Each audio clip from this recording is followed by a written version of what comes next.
And we're live. Hello. Welcome to this song will get in your head by the end of today again, guys.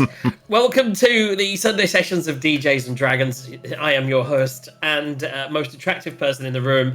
That's right, just Jack here. The second most attractive person in the room is, of course, Sarge, and he's here tonight with his character Quent. All excited. He's just the next person that's on my screen, that's all. Definitely coming in the top 5 of attractive people on this show. We have Tazar, of course. Arlo the Unconscious has his name for a reason, which we'll get to in a second. As well as that, we've got our lovely broadcaster this afternoon, who is QGazQ, aka Ashrin. Not of the reaching wood. Now, you see, when you said you were the most attractive person in the room, I was thinking your physical room, and so there's you and your wife. She's not in here. She's in the kitchen. You know it, baby. Tonight's show is semi-sponsored. They're not giving us any money, but I have to say I've fallen in love with these. So I'm having these with my lunch today. They're brand. Look how much of these I've had. I've only had them since the last farmers market, 3 weeks. They are super hot sauce. A smokestack, not too hot, but still got a real bite to it. Chili sauce from Fat Man Chili. The other one is called Scorcho, and as you can imagine, that's got a real kick. That's got a kick like, that actually kicks like Arlo's unconscious dreamings of his daughter. If you've got no idea what we're talking about, you're going to find out really soon, because we're... so competition, Gaz? Yep, so normal competition. Crit wins and crit fails. We'll put the command in the channel, reply with what it says, get entered for a ticket. If we ever get to $100, we'll do a draw. Or if we get to Christmas. Quent, what are you shooting this afternoon, as we hit those natural wins and losses? Well, I still got my good old Dunstone whiskey. There's some whiskey, I love it. And this time, I actually have a measuring thing that actually works. The other one had a ball that was stuck in it. So I changed it out, and this one actually have you got work. pre-poured now? No, only two. Oh, do you pour some back in the bottle? Somebody's had 4 already. I'm currently drinking this. It's a lovely breakfast stout from Sirenscape. It's called Broken Dreams, which is upside down, which is quite weird. Hard pour Broken Dreams Nitro Breakfast Stout. I don't want to hear that. Take these broken dreams and let it fly. I should sing for the entire show, shouldn't I? That's Thursdays. No. What I don't understand is it says this way up, right? Pour hard, pour fast. Am I supposed to just tip it and then let it pour really in its own way? Oh, possibly. Do a glug, glug, glug sort of thing. Well, I didn't do that. Just read that now. But my glass isn't big enough for me to do that because it'd spill everywhere. You also turned it into a slushy, so... It was a slight slushy and it just stuck at the end and just dripped out. Like a poop. Just like... Aye. On that note, are we ready for the Sunday sessions of DJs and Dragons? I think so. I'm as ready Ready as for rest and relaxation while we wait being rescued. I don't even know how to rescue you guys. That's the problem. I can't do anything. Intro time.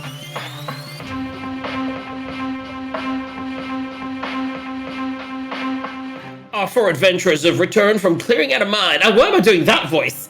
Our 4 adventurers have returned from clearing out a mine that has been closed for over 70 years. They now have 2 new horses, Chester and Bessie, as a reward for their services, as well as a future share of the profits of the mine. They headed back to the Candlekeep to talk to Nox Olossis, who is researching a map for them that may lead to treasure? Who knows? They arrived at the keep after the library was already closed and took rooms in the Firefly cellar for the night. They awoke in the morning with a strange tune in their heads and mysterious events taking place around them.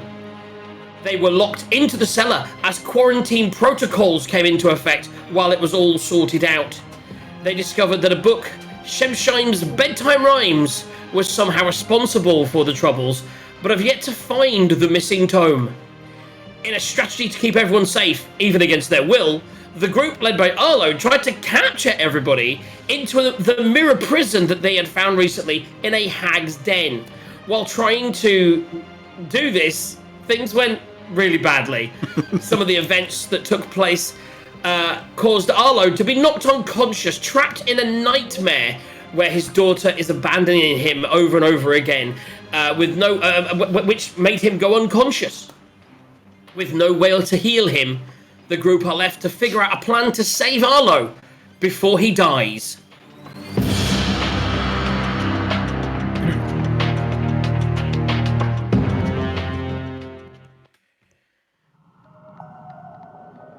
And we're back and ready to go. Here we go. So guys, it's we're not in combat, but we're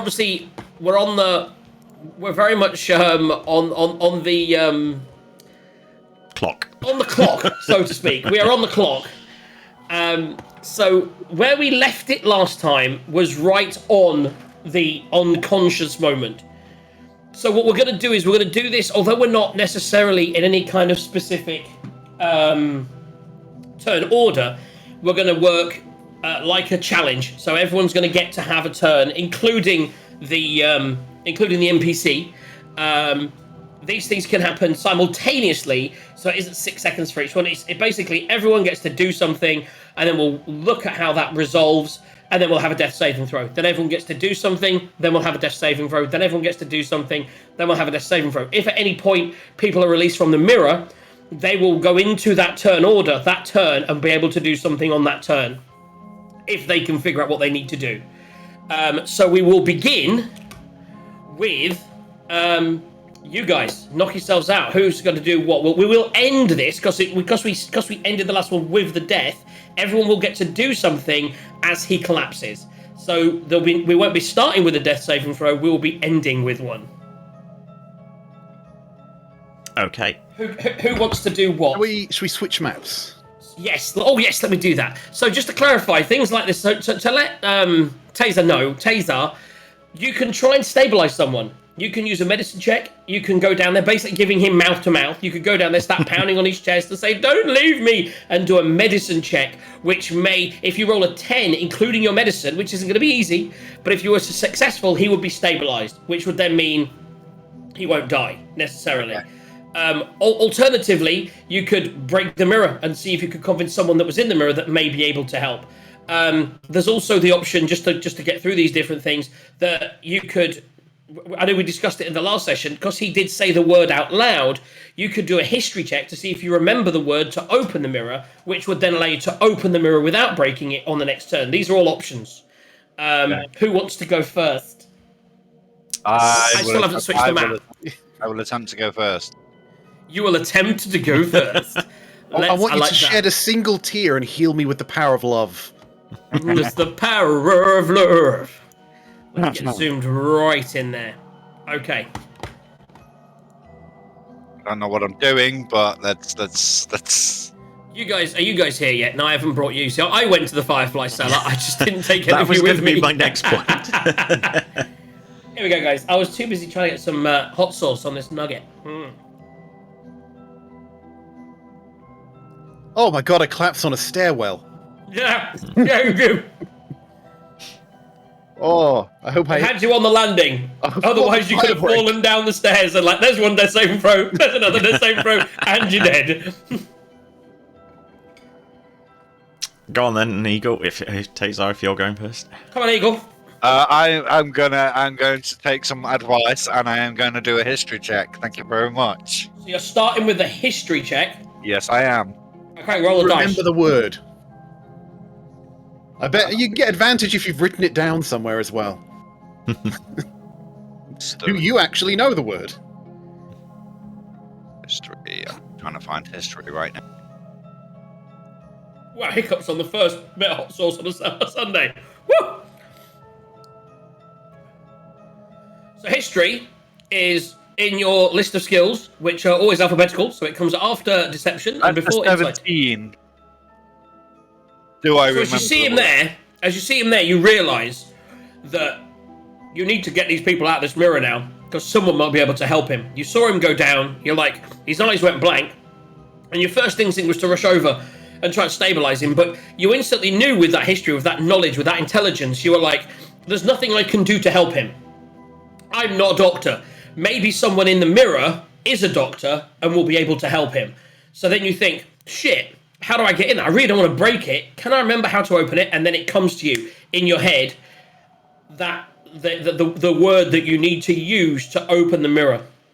At which point, in your turn, you start to lift the mirror up, and that's the end of this round. For him. For you, yeah. I would imagine as well that you would say, oh my god, what would you say? Actually, you tell me what you would say to as you're lifting the mirror up, realizing this. Well, actually, it's an action to bring whoever is in the mirror into view, so to view that cell, and then it's a second action to release them. Interesting. Yeah. So okay, so he's working on that. I'll take a slightly different tact then. Okay. So I'll go to Vanya. Well, he's going to speak, so if he speaks, he could theoretically tell you the word to open it. You could open it. Yeah. So if I get a chance to actually say the word, can somebody message what the word is? That's a fract. What was that again? Sorry. Cassafract. Cassafract. Nice and easy to remember. Okay. So if I get a chance to actually open it, I will try and open it on Arlo. There we go. I would say you can't lift it up and say the word. So if you wanted to, you could say to Gaz the word. Yep. And then we'll lift it up in the next round. Then he can say it. Yep. So that's you can't lift it up and say it because you've done the check. So with the check, I'll say your movement is to lift it up. The check was to remember the word and say it out loud. So you are aware, Gaz, of the word that would need. I imagine he would say, "Yep, we need to get help." I would say. I would say the word. Yep. But as he says it, the mirror is still down, and he still needs to be lifted to get into it. Right. Okay. So I can't say it this turn, even if I wanted to, which is fine because I'm not actually sure. Do we know any of the people well enough to have an idea if any of them have got healing? So we've got just one person left. Ebda, a child, and Crinkle are all in there. I'm not sure if any of them. Okay, so I'm going to do two things. So I'm going to say to Vanya, "Oh, do any of those in there have any healing? Do you have any healing?" So that's, you said we can speak with bonus action. So that's my bonus action, is to ask that question. Mm-hmm. And then, at least for this turn, with my action, I am going to go over to Arlo and try and do a medicine. Here we go, guys. First time to stabilise him. To save that natural one coming on the death saving throw. Yes. Well, yes. Even already. 19. 19 plus 1. Dirty 20. So already, Arlo's already there going, don't need my new character. Did you see how close it was to a 1? I know. As a medicine check, if you roll a 1, do you kill them? I did have a look. It doesn't mention anything about that, but I did wonder. Oh my god, he stabs. Quick, let me pull the knife out. You're pounding on his chest. You're giving a little bit of mouth to mouth, I think, and he kind of looks at you and kind of goes, and his breathing but he's still unconscious. Yep. Okay, so yeah. Well, that just took all the tension out of that, didn't it? I've been waiting 3 weeks to see if he dies. He didn't even have to do one death saving throw. The other thing is, his channel divinity allowed as a death saving throw because he still has an 11 left, which is technically a success. I used both of those actually. Did you? Oh, I didn't cross the other one off. You used both, yeah. I didn't cross it off. Damn it. Right. Anywho, right, so he's stabilised, and I asked Vanya, basically, have they either got any healing, or do they know of any one of the people that's in the mirror that does have healing? Since I've sort of talked them round to the idea of we're trying to stop the people escaping, and we're not just hiding in the mirror, but she's going to say, Oh, darling. Is he okay? Yes, I mean, possibly. I don't know them that well, but I think Cthulhu. I think I've seen her using wild shapes in the past. I think she may be some kind of. I'm sure I've seen her studying druidic things. So it's likely that she would know some kind of divination magics through her druid nature. Okay, that's And good. that's her 6 seconds. She's now going to help lifting the mirror up now that she's seeing that you may be releasing people from it. So the mirror is now vertical. And able to, obviously pointing in no direction towards anybody. Yeah, pointing roughly where it showed, pointing into the room. Yeah. Yeah. And that takes us back round. No death saving throw needed. I can still roll them if you want to see how I would have done. Go on, let's do it. Let's see. 19, That'd have been a nice success. 5, Oh, 11, oh. and another success. There you go. He's failed 4 times today. But when it mattered, when the cameras are on, he was good. Right, That's next. probably the first time I've actually saved the character on a practice roll. There you go. Right, okay. Back full round. So, Taser, you've lifted it up. You know the word. What are you doing? I will speak the word. What happens when he speaks the word, Arlo? Right. So what happens is, while within 5 feet of the mirror, you can use an action to speak the name of one creature trapped in it, or call out a particular number of one of the 12 cells. The creature named or contained in that cell appears as an image in the mirror's surface. Then you can interact with them as you would, and then as a separate action, release them. And now that we're not on the clock, excuse me. The command. Yeah. Now that we're not on the clock, because you've been stabilized, I feel it wouldn't take that much difficulty for Ash to come over, explain, and obviously she's going to say that the person you need is Cthulhu. So then we'd go through another round.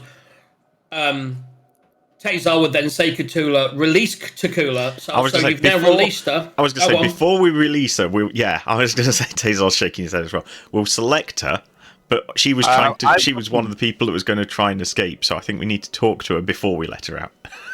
Okay. Yeah. We'll go with that. Okay, so you've got her in the glass, yeah? Yep. We've selected her, yeah. So yeah, we need to now, out of curiosity, and I realise this will have consequence for me, because it's a concentration spell. But I think I still have her baned. Okay. I've got Bane on Child and Cthulhu.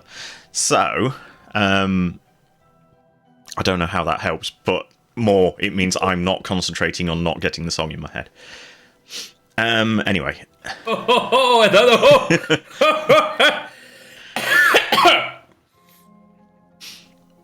So you are currently not concentrating on the song, but that event happened then, so you're okay yet? Yeah, it's fine. So we're going to say to her, look, we can't let you out. Vanya won't let it. I won't let it. We can't let you out. We need to solve this problem. But sorry, darling. I want everybody out of the mirror. I've said this from the beginning. The mirror is a threat to the very existence of this quarantine. I know you've tried to assuage me in this, but I still feel that everybody out and be able to help each other and work as a team is what I want, darling. That's all I'm saying. But and she's saying, you can't let me out of here. I don't like small spaces. Help me. But you saw they were trying to break out. We need to calm them down first. I've got no problem with letting them out of the mirror.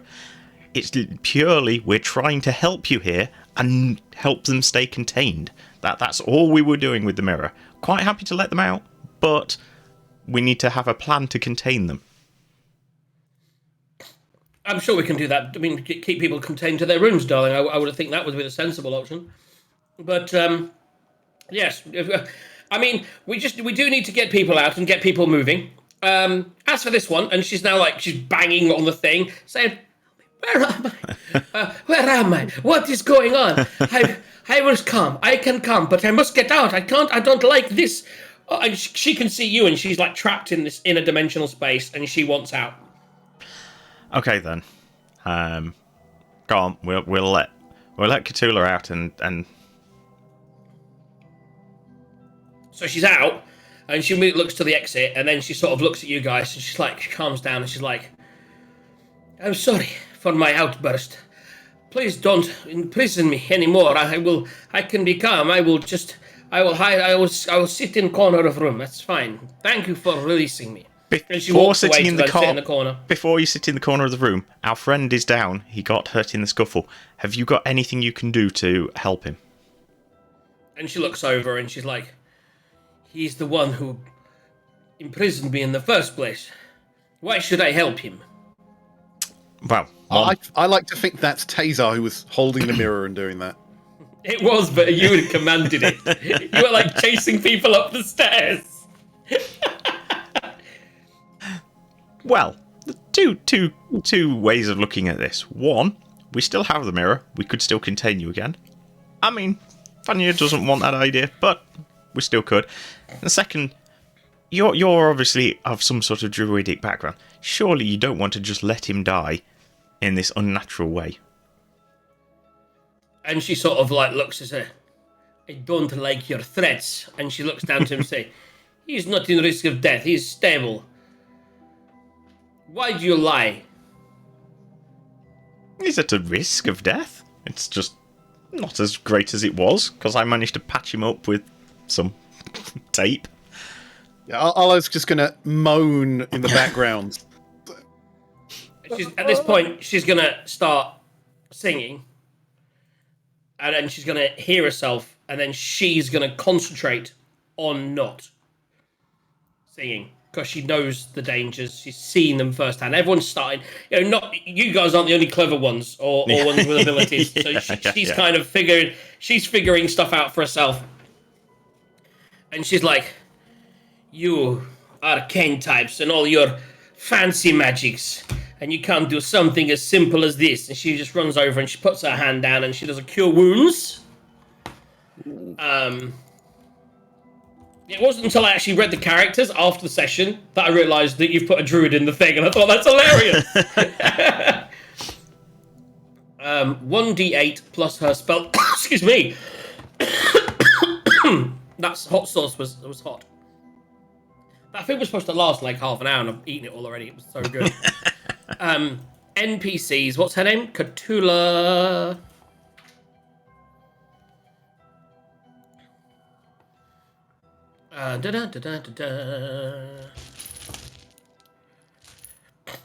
So that's a that's a 5, Arlo. That's a 5 plus her spellcasting modifier as a 4th level spellcasting modifier. Dooba-dooba-dooba-dooba-doo. Her spellcast ability is wisdom plus 2, Arlo. So that's 7 hit points. 7 hit points. So say thank you to and sorry for the nastiness. We were just trying to stop you getting out. We obviously can't let this thing get out. Just think of the amount of people that could get injured by it. Wasn't our intention. Don't worry, darling.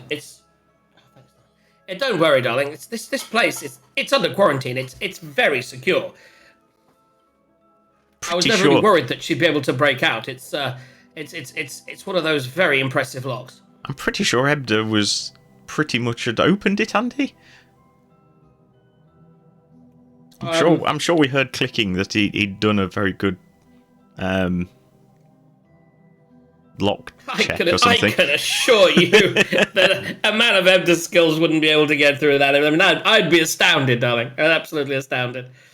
Anyway, look, should we get the others out before things take a turn? Okay, so we'll go to the mirror. And then we need to look at quarantining people maybe in their own rooms. And then we'll let people out in the order. Quent's animal. Then what have we got? The child, Crinkle, and Ebda last. Because he's the one that's most likely to be a loose cannon. So we'll get everybody else out first.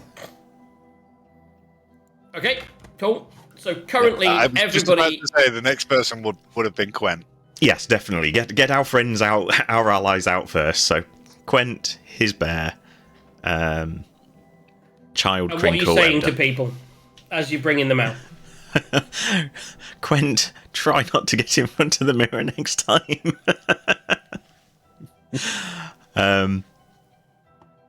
The child, don't worry, we'll get your dad in just a minute. Crinkle, where's breakfast? As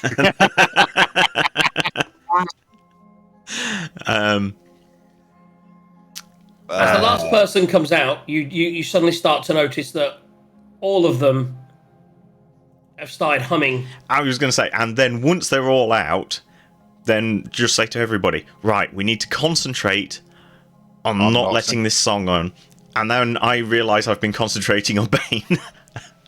And I drop that if I'm not too late, but I might have to. So you've dropped Bane, and currently you've advised everybody to focus on not singing. Excellent.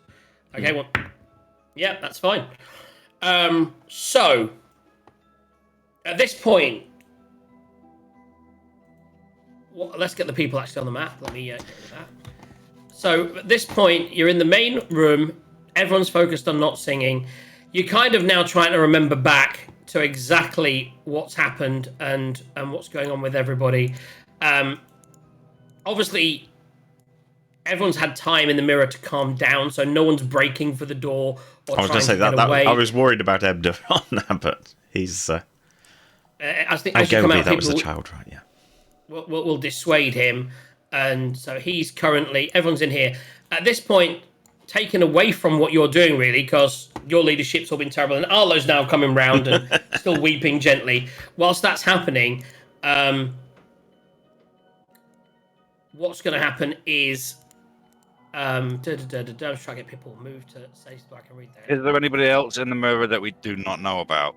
Nope. No, you search that. So Varnir at this point is going to ask Cthulhu to give her some healing because because Cthulhu actually did do some damage to her. I believe she's down on hit points. So either that or you guys attacked her, one of the two. So she's just going to get a small heal. And Cthulhu's like, anybody else? I suppose if I'm helping people and anything could go wrong at any second, I may as well make you all as healthy as possible.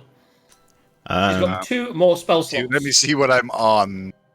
I could use a bit of healing. That would be nice. Thank you very much.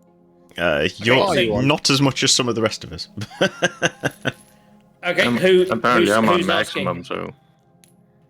Because I think. I know you're kind of injured, but some of us are a little older and frail than the strapping young lads like yourself. I mean, certainly, Wonder Boy over there is looking a bit beat up, and, well, you wouldn't believe what happened to me. It was awful. I was going to say, yeah, Taser, you've got second wind as well. But yeah, Arlo's at 7 and I'm at 8. So, so both of you we're both can single take, digits. I rolled the same digit. You both take 6 points of healing. Excellent. Taser, if you want, you can use your second wind. Okay. So you need to roll your, is it D10 or D12, and then take the hit points from that. And make sure you mark that off on your character sheet. I thought you said they take 6 points of healing, not gain. Yeah, once per short rest, but I didn't know. Okay, so yeah, once per short rest, you bonus action, gain 1d10 plus 4. There you go. So roll a D10, add the 1d10. 1d10 plus 4, and then make sure you mark that off so we don't use it again. You know, wizards are just ridiculous. I've got 13 health points, and that is actually half my health. So as you're taking this healing, and then you're taking a minute to yourselves, you know not to take much longer because you really need to get this resolved because shit's going down all the time. As you're doing this, then Varnir pulls Ebda and Gelby aside and is like talking to Ebda, saying, "Look, if you're going to look after her, we all need to be separated. It would seem that at any point anyone could just turn. I don't think this is just the effects of panic, and I actually feel that we may be being influenced in some way. There appears to be. I mean, look what happened to the old guy over there. He suddenly just went blank and started convulsing, and then was died. I don't think that this is just claustrophobia that's causing people to panic irrationally. I feel there's more to it. So what I suggest is that we all. And she freezes for a second, and then she goes, "Sorry. I think what we all need to do is get our own rooms. Maybe all retire to our rooms, just for safety." Do we not need to be in at least buddies in case to try and snap the other one out of it, or if there's an issue? That's a good plan. Yes, thank you over there. I thought you guys were busy. I was talking in a private conversation, but that actually makes good sense. You'd be surprised how well your voice travels in an open library. Varney leads Galeby and Ebda away, and sort of notions everyone to follow, and maybe make a buddy. Obviously, you guys, I imagine, are going to keep the investigation going and we'll be sticking together as a group. So she sort of leads the NPC. Are you following the NPCs as they go away? Or what are you guys doing? She's now starting to head downstairs with Crinkle, Takula, Galeby, and Katoa. Whatever her name is. Varnir, Galeby, Katula, Crinkle, and Ebda. I'm gonna bring back my my raven, and I'm just gonna send that thing off with them just to make sure, because I'm gonna channel it just to make sure I see them all go back and actually end up in the rooms. Okay, so she's heading downstairs for now. Is everyone concentrating? Yes. Do you need to concentrate? Would you, in bird form, could you concentrate? I don't think it says anything about it being a concentration, but I am technically channeling to be able to view through its eyes. Okay, cool. So as you follow them downstairs and everyone else prepares to get ready, you all suddenly start to feel the air around you get quite thick. Almost like it's hard to breathe. And Arlo, you don't notice this as much as everyone else because you're channeling through the bird. So as they're going down, but you see everyone downstairs stop for a second, and like it's almost like it's quite hard to breathe. And and everyone else, you notice it's all thick, and you kind of feel something pressing in on your brain from all sides. Your muscles start to twitch, as though they've been yanked by invisible strings. As this happens, you, Arlo, see Crinkle and Galeby run away, and they're panicking. They're like, something's going wrong again, and they run downstairs to the bottom floor. Everyone on the top floor needs to make me a charisma saving throw. Okay. Arlo, unsurprisingly, has no charisma.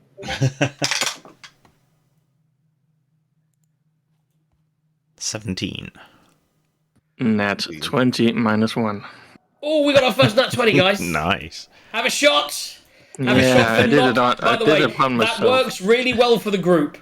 That's all I'm saying. Because had Quent have gone, I think it would have been a PTKO. That's all I'm saying. Right, let me try. So Katula fails. Galeby and Crinkle are downstairs, which means Ebda succeeds. So Ebda succeeds, Katula fails, and that leads me with who's the other one? Oh, it's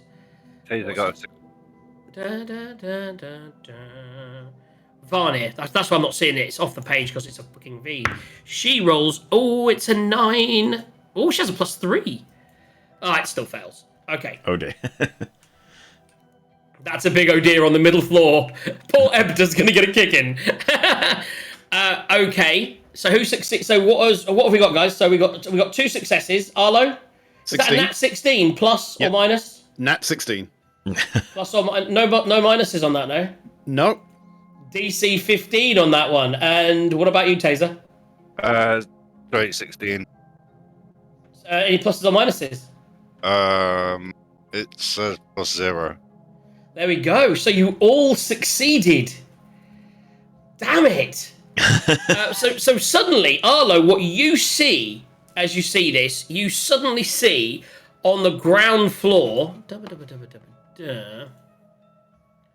You suddenly see the two women of the group suddenly like lash out and start attacking Ebda.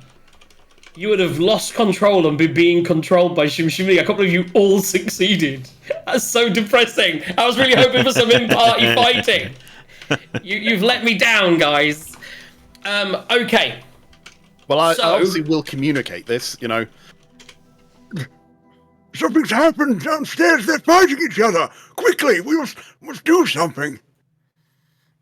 Okay, so as you run downstairs, what is the marching order? Put yourselves on the floor, the middle floor, wherever you I'm want going to to be very clear. When I said we should do something, I pointed and just stood there, waiting for other people to run and do something. I am behind everybody because of the mirror. I hope you're not pointing at I us. imagine at this point you've left. I imagine at this point you've left the mirror. I was going to say, yeah. seeing him faff around. Oh, go on, Something with the Arlo. mirror. Put it in your bag. We have more important things to be doing. So are you spending an action to put the mirror in the bag?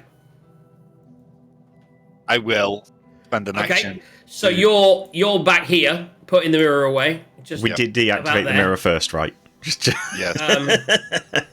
Bang. So Quent's run down. I imagine his jackals followed him. So your full movement, Quent, would be 5, 10, 15, 20, 25. Yeah, you would get to about where you are now. And you suddenly see those guys fighting, which I will reenact in a second and hope to not kill someone. Ash, what are you doing?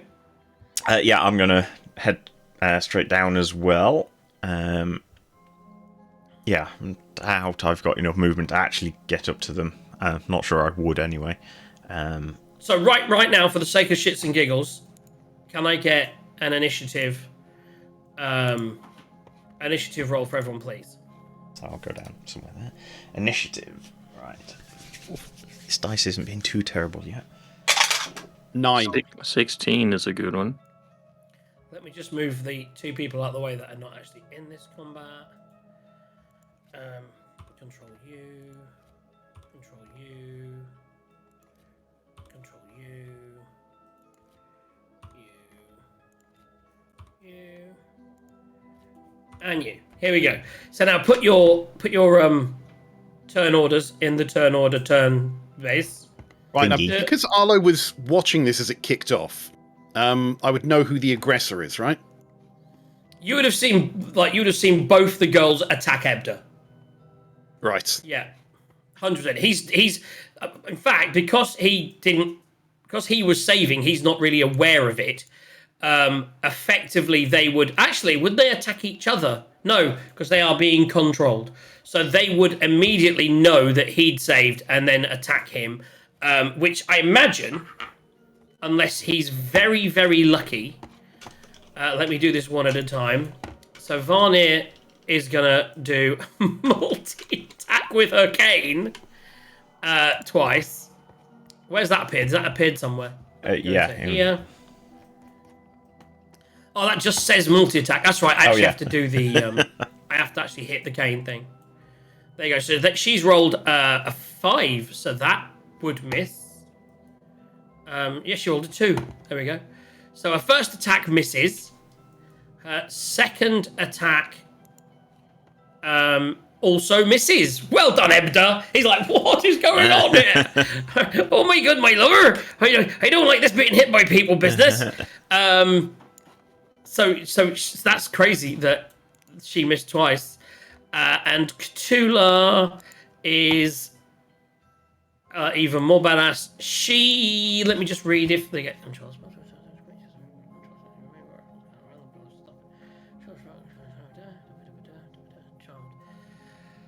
I would say In the first, right now, she's not carrying her quarterstaff, I wouldn't have thought. So she will do a claw attack. Which, I tell you what, it's not good rolling in the old Roll20 today, is it? No. Keep using that. So she basically turns around and goes to claw, and when she realizes she's missed, as a bonus action, she will... I think that's a bonus action? No, it's an action. Okay. Yeah, she's not really got any bonus actions. So that's her turn. So on that point, Ebda is going to use his action, as you would imagine. He's going to go 5, 10, 15, 20, 25, which I think is his speed. And he's just going to run north, away from them. Obviously triggering 2 attacks of opportunity. The first one misses. And she only gets 1 attack with her cane. So that attack misses. How 10. squishy is he? Excellent. I mean, I haven't got his character sheet up. I was waiting until I rolled over an 11 because I don't think you really get under 10, but he might have under 10. His AC is 10. So the last one hits. And it does... Oh, just roll that. Just 2 points of damage. He's still up. He doesn't have many hit points. By the way, just to give you an idea for those that know what I'm talking about, he got hit for 2 points of damage, and he's bloodied. So he just gets a whack as he's running away, and then he kind of stumbles. Right? He stumbles into that room, and he's not feeling good in the world right now. As he stumbles in there, he's turning around, and he's like, "Please, what is happening? Why are you trying to kill me? Oh my goodness! Please help me!" And he sees you guys coming down the stairs, and he's like, "Are you coming to attack him? They've gone crazy!" And that's his turn. And that takes us into initiative, which I now need to roll for everybody. Sorry, I need to do that. And then that. I need to click on the druid and do that. And then I need to click on Varnir and do that. Where... Oh, no. Oh, yeah, where's Quent? Quent's next to us. It's Tazar that's Quent is there. Slightly behind. It's Tazar that's on the floor behind, yeah. Because he was putting my initiative bar wasn't long enough. Yeah, that's taken his turn of movement to do that, and he can now... So we now are at the top of the round, and we have Ebda, who is going to run into that room and close the door.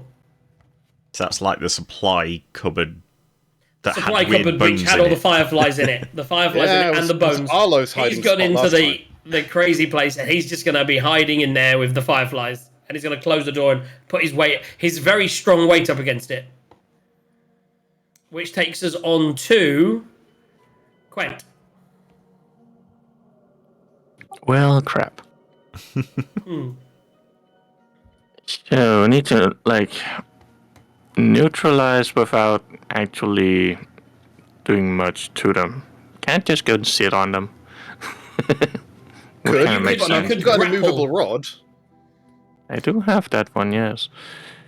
You could grapple them if you wanted, one of them, with a plan to do something else, but you could definitely do that. I could send a little jackal over there and growl at one of them and sneak up and plant the rod on one of them, I guess. Distract one and plant the rod on the other one. That given the choice of grappling or doing something strong, our barbarian wants to sneak. Do it! No, you gotta do it now. You've said it. That's amazing. So we're gonna. What we'll do is you'll send the grapple up, and whilst the jackal up, and then whilst he's growling at them, getting their attention, you're gonna try to sort of go around behind the bookcases, sneak behind them, and plant the. So who are you gonna plant the rod on? Well, I figure if I send the jackal in through the middle part of the room. Mm-hmm. And I go between the middle and the outer casings. Mm-hmm. So I'll try to clamp down on Varner and see what happens. So you're thinking Jackal sort of goes through like that? Not the last part, but yeah. Yeah, Well, so yeah, he's going but to go sorry, into where the table is and growl at them from the table. Yeah, they're from the looking middle, into the center of the room, and you're going to kind of Sneak around up, here. straight up here. Yeah, Yeah, that's something fine. like that. I mean, you're not out of sight, but they are distracted. So I would say it's not with advantage, but you can make a stealth check for me. Which I will, because I'm actually quite stealthy. Well, Ooh, sorta. stealthy barbarian. Well, 7 plus 3, so still 10. Okay, so I will. So her passive is so, and that's on Varnit. So she sees you coming, and then turns as you approach. She just turned towards you, but you still have your action. Well, I'm gonna use my action to pull out the rod and to try and, stick it in her shoe and press the button. Stick it in her shoe. Stick it through her foot. So you're Well, gonna try. that would work she as well. sees you, but effectively you're gonna try to maybe put it into her armor. So she's kind of got like a loose leather armor on. You're gonna try. So what I would say is go for a contested. Go for the strength check. So give me a strength check. Is so 10 plus, I guess that's the plus 3 that I got. So 13. She rolled. I think he should be using athletics for that. Yeah, I mean athletics is fine. It's like athletics is. It's like the relay race, you know. That's athletics. Holding a little pole, putting it somewhere. doing the whole jumping forward and thing. So it's a 10 plus what? 6. So she rolled a 16. So at the moment, you are currently grappled with a rod in one hand, trying to get it in her armor, but not succeeding, not failing. That's your action. That's your movement. And your bonus action was to command the wolf. That takes us to Ash. Which is still a jackal, but okay. Yes, sorry. And he's here. So, yeah. So, did the Jackal actually go so that it's in melee with Cthulhu or not? No, it didn't have the range, I believe. Okay, fair Yeah, enough. it was 5 feet short. Well, Fair enough, fair actually, it does have 40 feet, so... But no, it stopped right there. Okay, Yep, so no, you've fine. yes, so that it was further away from the lookout. Makes sense. Yeah, no, it's fine. Just was getting the idea. Right, okie dokie. I mean, More of a distraction. this is the thing. Edgar's gone on hidden in a room, so there's not as much immediacy. I love this. He's trying to work out whether he should use a spell, knowing that he's only got level 2 spells left. Also, there's no real witnesses. I mean, so to be fair, the level 2s would...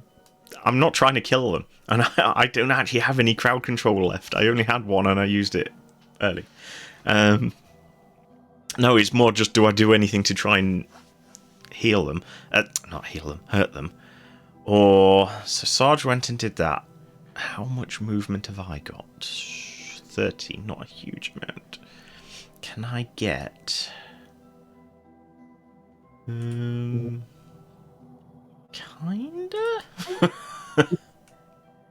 I like it. Kinda. Yeah, there we go. I could go that way. avoiding attack of opportunity. Well, no, I more want to get in so that she will take one if she tries to go away. But I'm going to go up to her and then... I don't So know. just move your character back for a second. Okay, so I was a V, so I was back. Oops. Oop. Stupid bloody thing. So I was... You were there, yeah? Yes.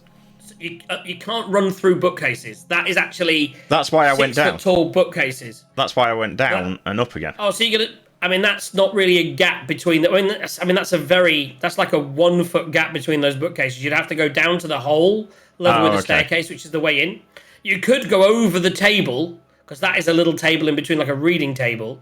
You could try and go over the bookcases with a jump, but you would have to do a check. Do you have enough if you go down 1 square, then diagonal? Can you make it or not? No, I don't think so. No, that's be 40. No. And I don't think going around this way. Nah. Not that way. Go over the table. Oh, that table. That's the table, yeah. Oh, I could if I can squeeze by Varnir. That would be in itself a check. Although Varnir, oh yeah, I suppose they're kind of already wrestling. Yeah. I would say while she's partially grappled, she can't really stop you getting past.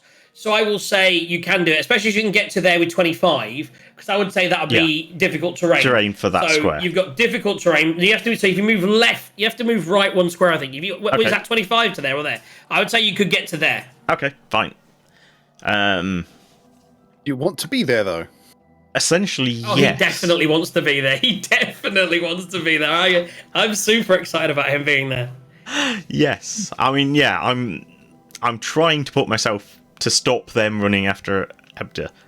This might be a bad move, but that's what my intention is. Right. So, I don't... How... I can either try and grapple her, or I can just try and convince her to snap out of it, but I'm not sure what a convincing check would be. So yeah, I'm not actually going to try and grapple her, because I don't really have the strength for it anyway. Oh, and my strength is super low at the moment, because I got zapped by something or other. So my strength's a -3 at the moment. So I'm not going to try and grapple her. Yes, it is. I'm just sort of going to grab her and look into her eyes and go, concentrate. Force it out of your mind. So I'm going to try and assist her And in you're doing that breaking to it. Cthulhu, Yes. who is there. Now, I believe it's on the end. So she's like... You say what you try and do, yeah? And that's maybe taking hold, maybe doing something. But in the meantime... Ooh, shit, no! Okay. So, she's going to cast Thunderwave to get you off of her. Okay. DC 12 Constitution saving throw. And I believe that is a 15-foot cube. So I need Varnir and Quent to also make a DC Constitution saving throw. Well, not Quent, but She saves. Jackal Quent. 17. I know you are also. Oh no, because you're now going to have to be there. You're grappling her there, so you are with you are moving up there. Then you got to her and grappled her. Okay. So you are within 15 feet. I just had to Is con save? Constitution saving throw. So yes, 9 plus 5 would be 14. Yeah. So what will happen is. It is 12, so yeah, I'm okay. Thunder wave. Let me do that. So Thunderwave, a thunderous force just flies out from her in a 15-foot cube.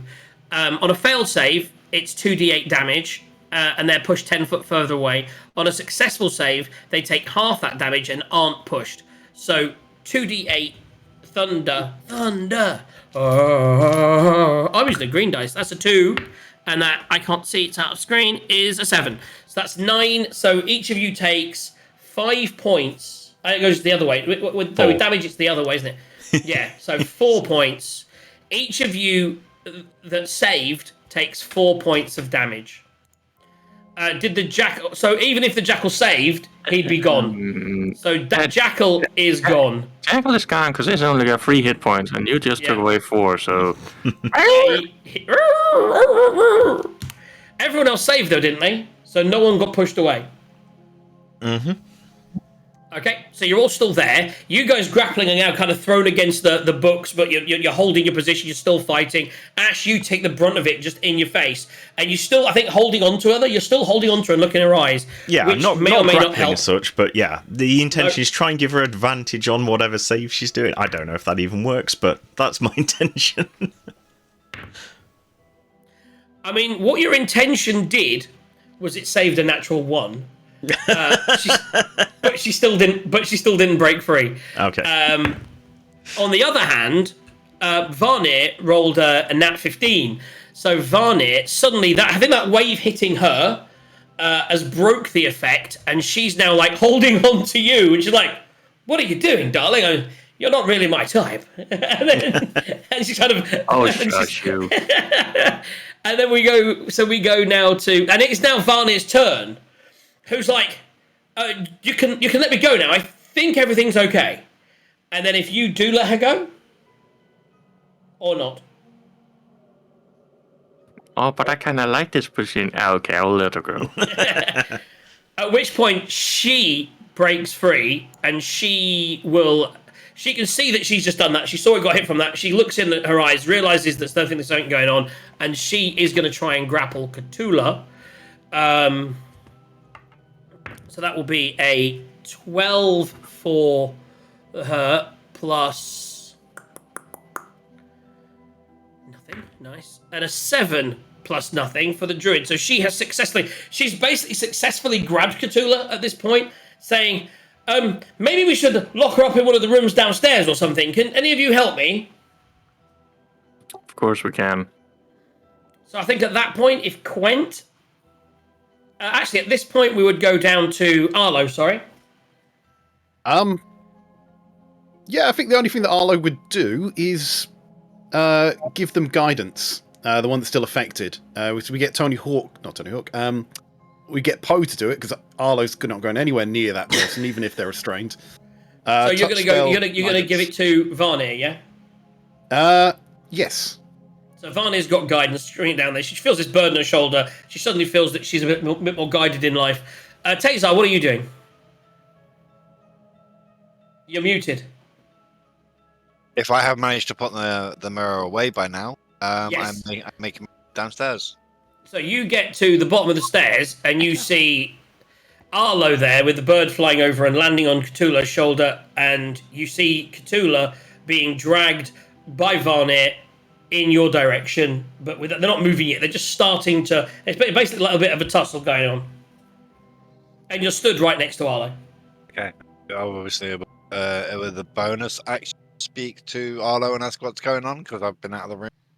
Yeah, I would say I'm giving a little bit of leeway because we're coming out of combat with the restrainment. I was really hoping this would be half and half, and having half the party fighting the other half of the party. This is a very disappointing. only two people failed, man. So yeah, and then one of them succeeded straight away. So as you're bringing Cthulhu down, what I would say, just to save shits and giggles, she rolled a natural 18 on her save. So Cthulhu, before, as they're coming towards you, and you're like, what's going on here? All of a sudden, Cthulhu's like, hey, what's going on? Why am I... No, please don't put me back in the prison. What has happened? What did I do? Did I do something? Oh God, please don't tell me I hurt someone. Yeah, just a little bit of a... Not as much as you healed for. It's fine. At which point Varna's like, are you sure you're okay? And she sort of looks at her, and then she lets her go. And everyone's there. What are you doing? Everyone I suppose we better concentrate. check on Edgar. As you say that, I'm going to roll the dice.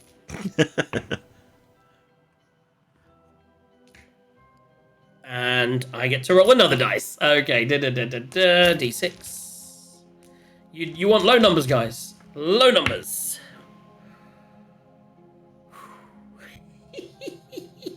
That wasn't a low number. It wasn't a low number. It's a smiling DM. I didn't want it though. I'm gonna roll. Right, well, I need to make two different back rolls now. So we got. Okay, so the first thing I'll do is do that, and then roll what dice? So I choose the 3. Each one must succeed a DC saving throw. Oh, this is different from the last one. I thought this was the same as the thing that killed us before. This is completely different. Oh, nice. Oh, this works amazingly well for what just happened. So I need to choose 3 creatures, and I get to choose, but I always roll the dice, so I'm going to do that and save from there down. 1, 2, 3. Okay.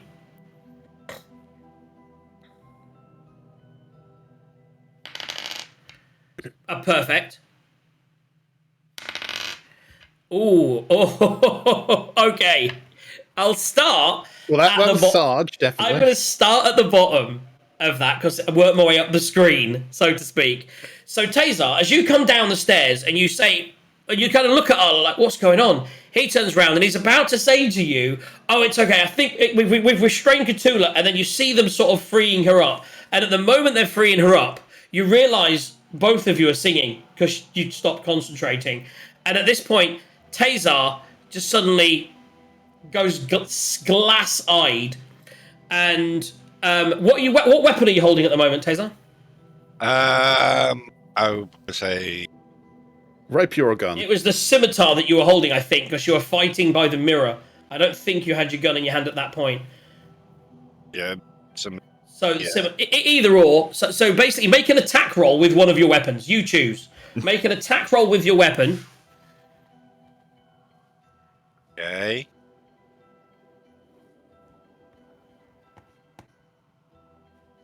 Why is that That's not coming up? 14. Oh, there we go. There we go.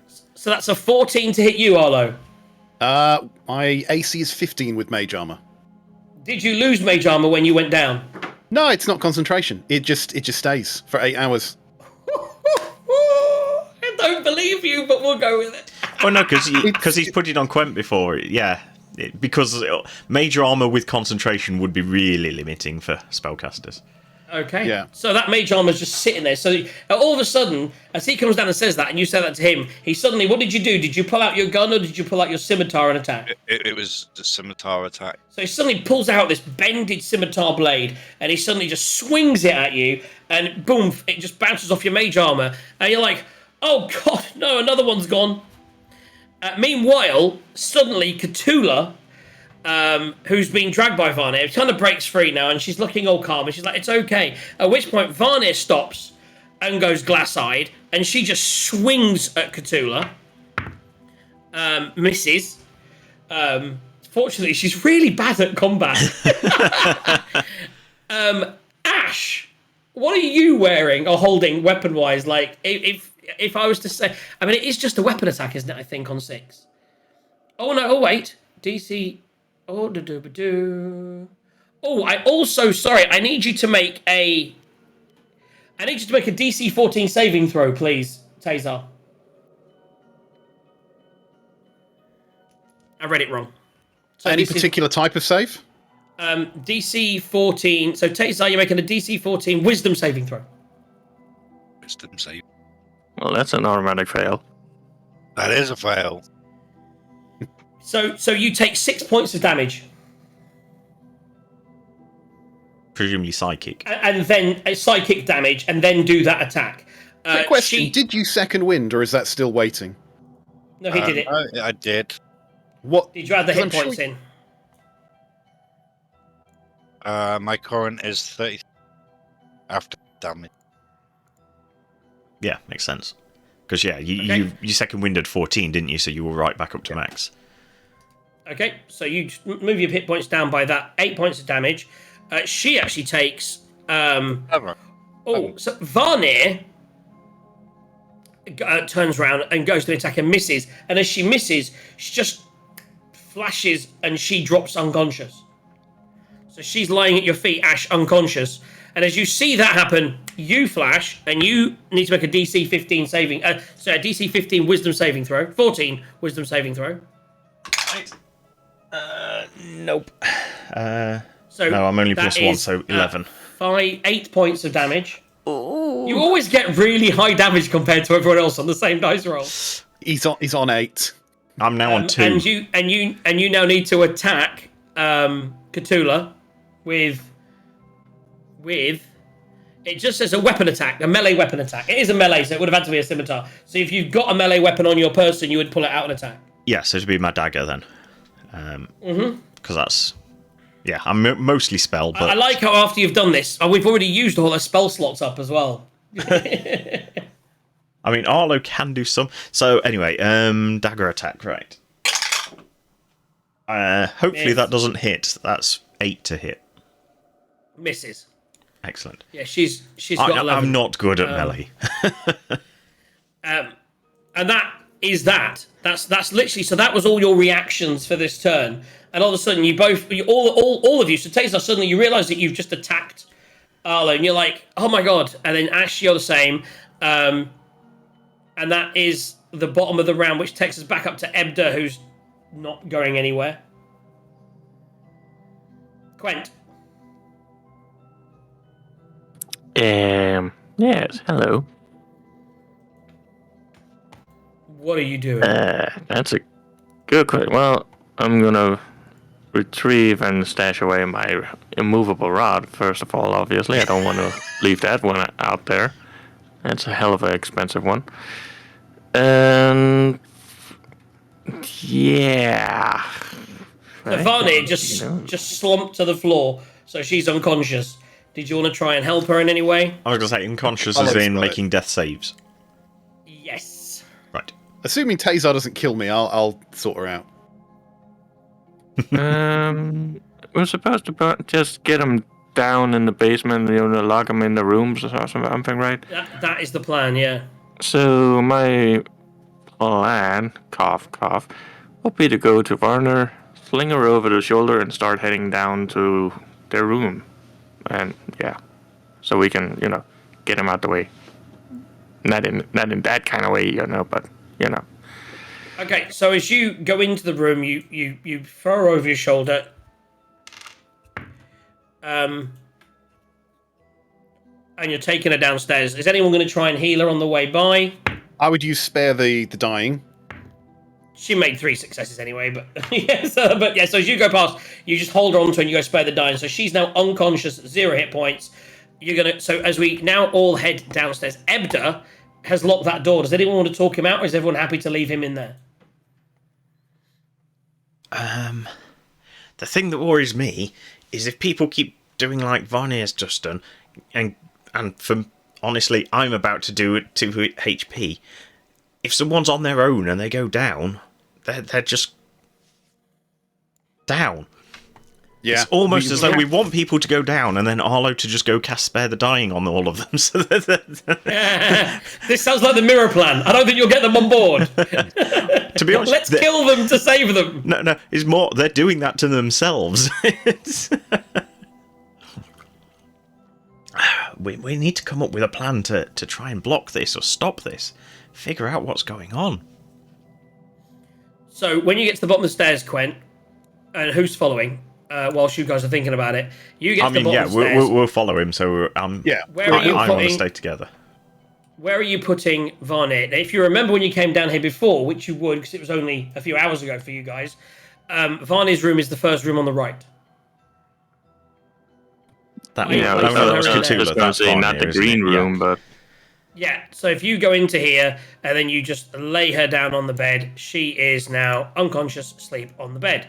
Everyone else is following downstairs. Cthulhu's also following, and she's like, I will lock myself in my room and I will keep everything safe. I don't like the small spaces, but at least in here I feel slightly safer. And at this point, Galeby. So where is everyone? If everyone can put yourself somewhere. Yeah, what I would like to do We'll come to is that actually in 1 search second. some of the rooms in a minute. Yeah, exactly. So you come to that in a second. So you've come downstairs. Tazar, are you going to be in between, yeah? So, Ash, as you're at the rear, and everyone else is just going in there, you turn round, and Galeby is behind you. Right, Gary's the And child, right? Yeah. Yes, and she has blood splattered all over her clothes as she's shaking with her eyes wide, and she's holding a large square book that has blood on the corner of its metal spine. Okay. Gilby, no. I was like, so what happened? The voices told me to do it. I was like, what happened? How's Christmas? I don't know. What's her name? I don't know. Crinkle. Crinkle, that's it. I don't remember. Crinkle. And then you turn round, and Crinkle is currently slumped in the corner of the kitchen. Yeah. Spare the dying. Yeah, so Crinkle is I like that. Spare the dying. So Crinkle's As I kind of say, slumped up I think this plan's against going to the execute itself. That everyone's It's just gonna going to be execute unconscious. itself. Spare the dying. So Crinkle's there. Yeah. So You spare the okay. dying, so they're there. Then you do see a gash on their head, and she's still there, and Gelby's shaking. I'm going to look at the book And and she see just whether say, it was an "I interesting think- book. I think I hit them with this. She was carrying it, and the book is very interesting because the book,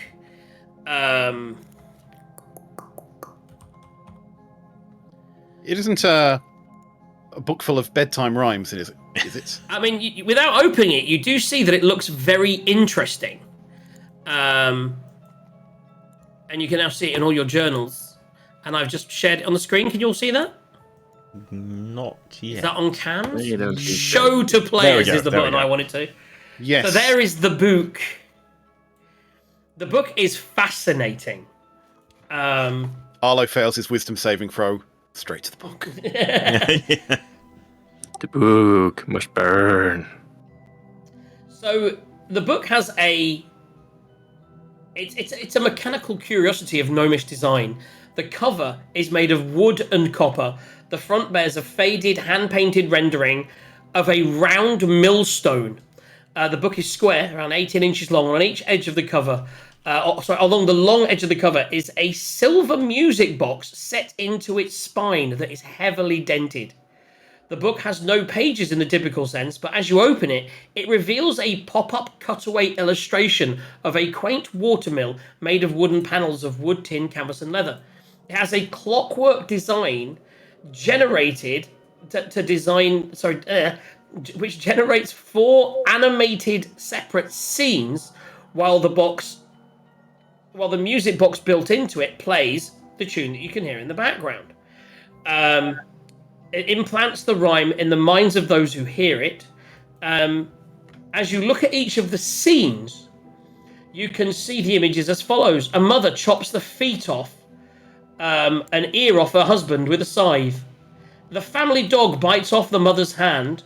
The son drowns in a river while washing clothes.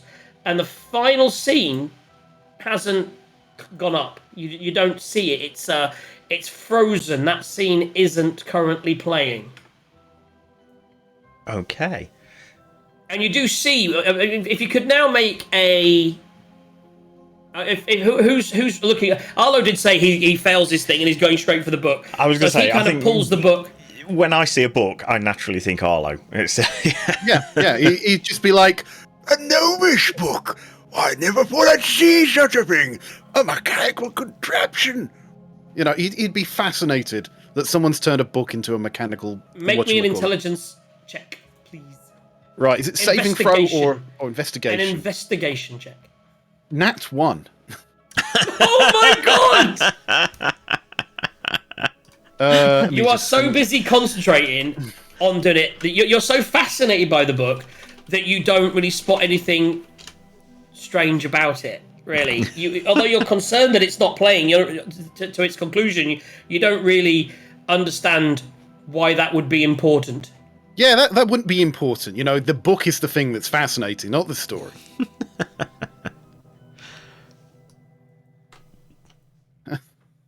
Yeah. yeah. So Yeah, so it's going to be like, Boy, look at this contraption. I know you're not one for books, but this is fantastic. Why don't they all make books like this? I mean, it is interesting, but why is it not finishing? Maybe I mean the pictures in there seem to match with this song we've been hearing in our heads. So I think this is like the key. I think if we could get it to maybe finish, maybe it'll end and we can close the book and lock it in a vault. Maybe I'm just gonna put, if I put the link into here. maybe this is it actually will from- end, maybe we will That should be end. from D&D Beyond. If that works, you can see the picture. If someone wants to put that picture on their mini camera on the main screen, that's the open book with the little cutscenes. Is it flammable? Will it burn? That is It's quite mostly made of metal and copper, so maybe eventually. Oh wow, that's Very, very It's pretty mechanical. gruesome. so. It's pretty gruesome. that last scene with a ghost being flattened by a wheel or something or other that we presumably want to get to It's work. kind of stuck at the moment, yeah. Okay, Tazar, you're good at tinkering, aren't you? You do notice immediately the damage to the book. It's like you can see that whether it was via the hit that it's just taken, or whether it was always damaged, you don't know. But you can see that the book is damaged. Yes, I could tinker with it and maybe see. Make me an intelligence check with advantage. Mm. Believe it or not, it says if anyone is proficient with Tinker's tools, they get advantage. Nice. Investigation, okay. I kind of wonder if that millstone was maybe the same millstone as in the place that we were with the witches, maybe? Now I Or don't if it's a make the different grounds. one. 2 rolls, right? Yes. Which is hopefully better. That one is a lot better. Well, it's better. But is it enough? It's 12. What was the roll? It's 12.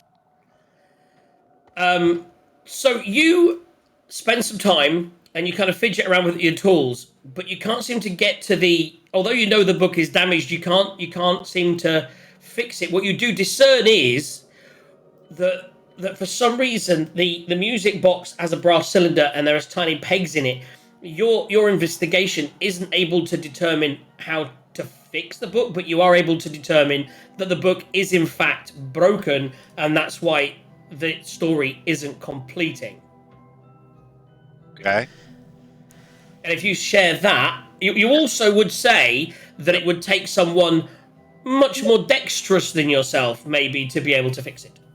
Yep. Okay. More dexterous than Tazar with a +3 dexterity. Okay. Well, he didn't use dexterity. Ah, this is true. True. He did an investigation check.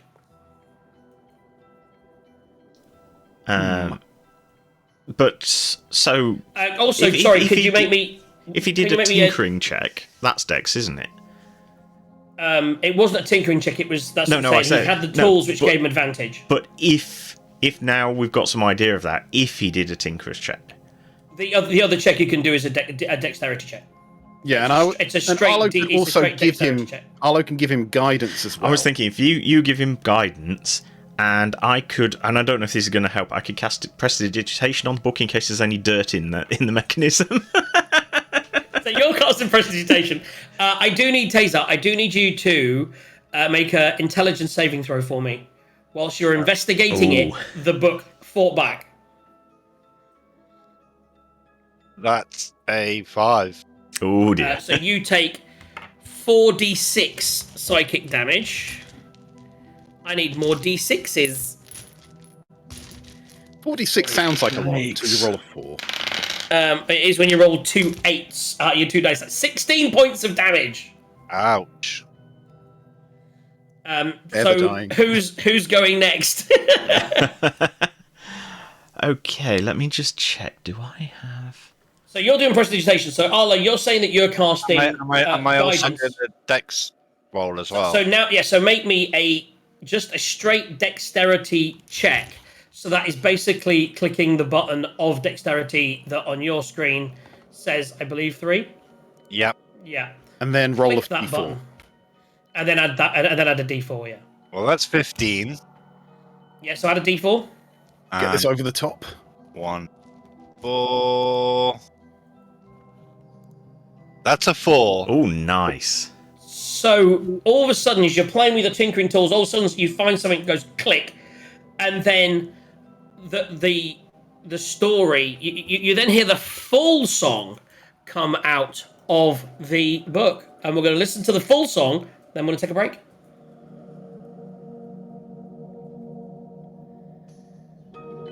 Yeah, 19. 1 away from a dirty 20.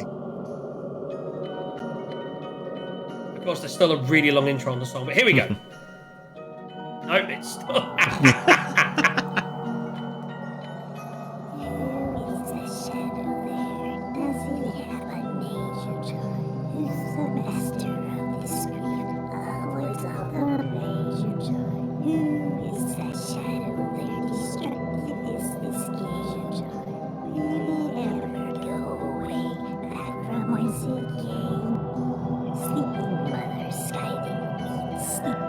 It's far too quiet to get the words anyway. One swing she took his feet, another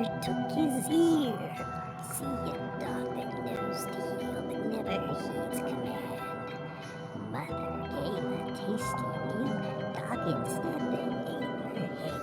Who is that shadow there? Does he have a name? Who's the master of this grief? Avoids all the pain. Who is that shadow there? Destructive is this game. Will it ever go away? Back from whence it came? See a sun out washing clouds from frozen into town. Fell into the river's roar, sank to the bottom, then he drowned. See a daughter grinding grain, wish the spirit's time was through. Trap was set for Shadow's bane, her millstone gilded true.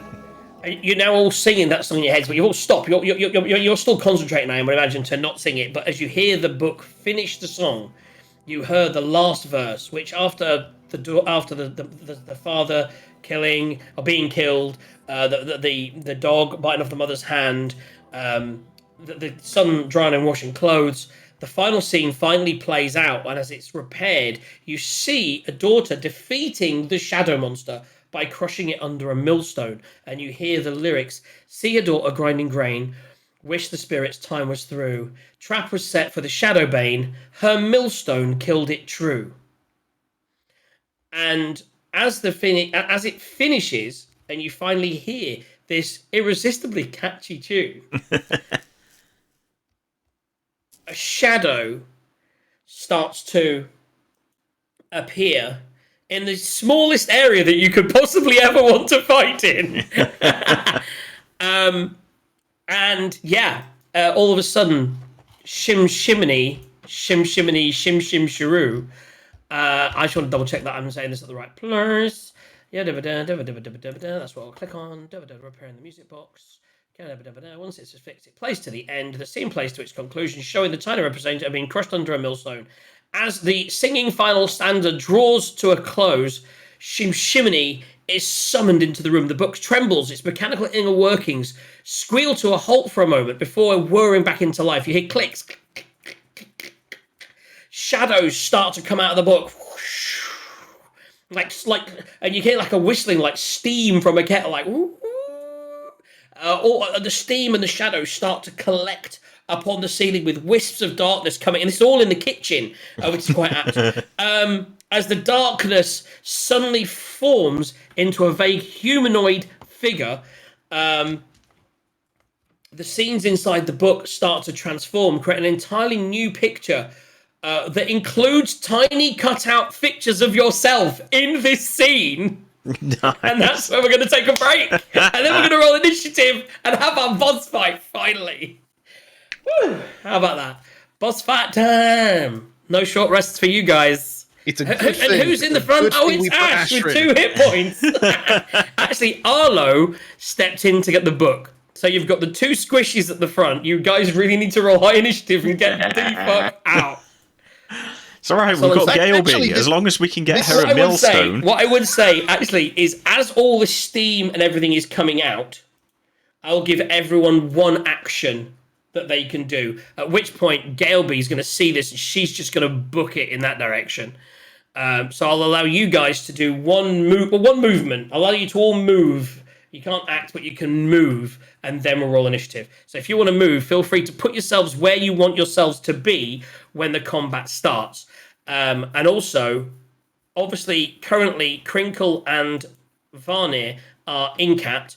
Cthulhu is currently conscious, but has just closing herself in a room. So I will also say, if someone wanted to grab her, she can be in the combat with you. That's an option. But for now, we're going to take a break. Just a little 3 or 4 minute break. Daddy needs to pee and get himself another beer. And I will be back shortly. I'm excited. We get some we can finally get rid of that music now because it's finished. And we can start to finally play some like combat music. Ah, yeah, let's do this. Yes. Right. Where's me intermission button?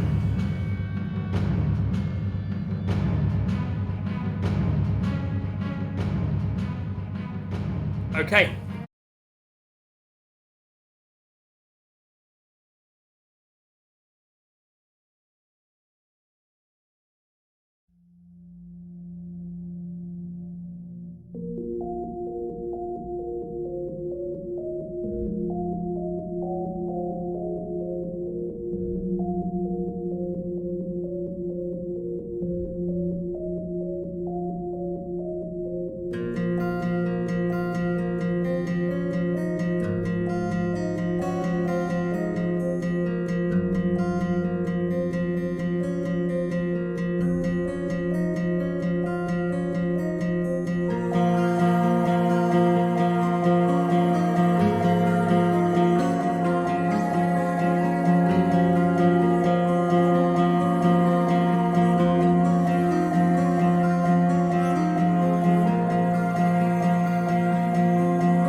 we're back.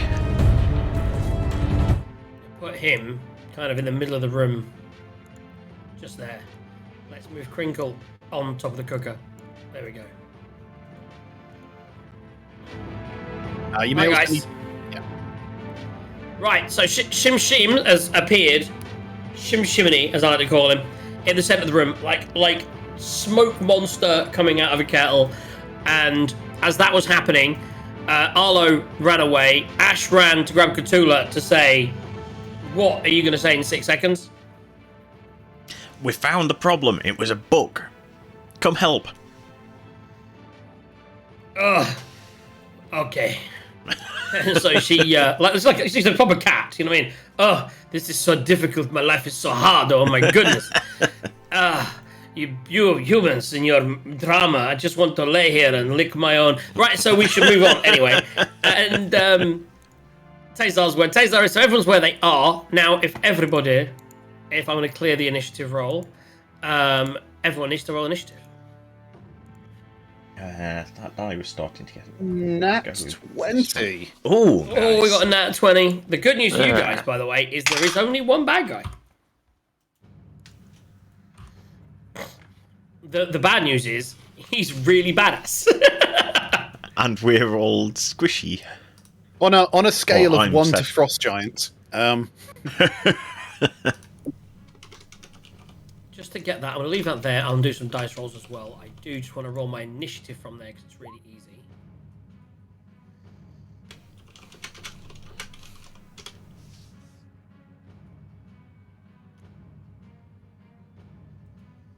Okay.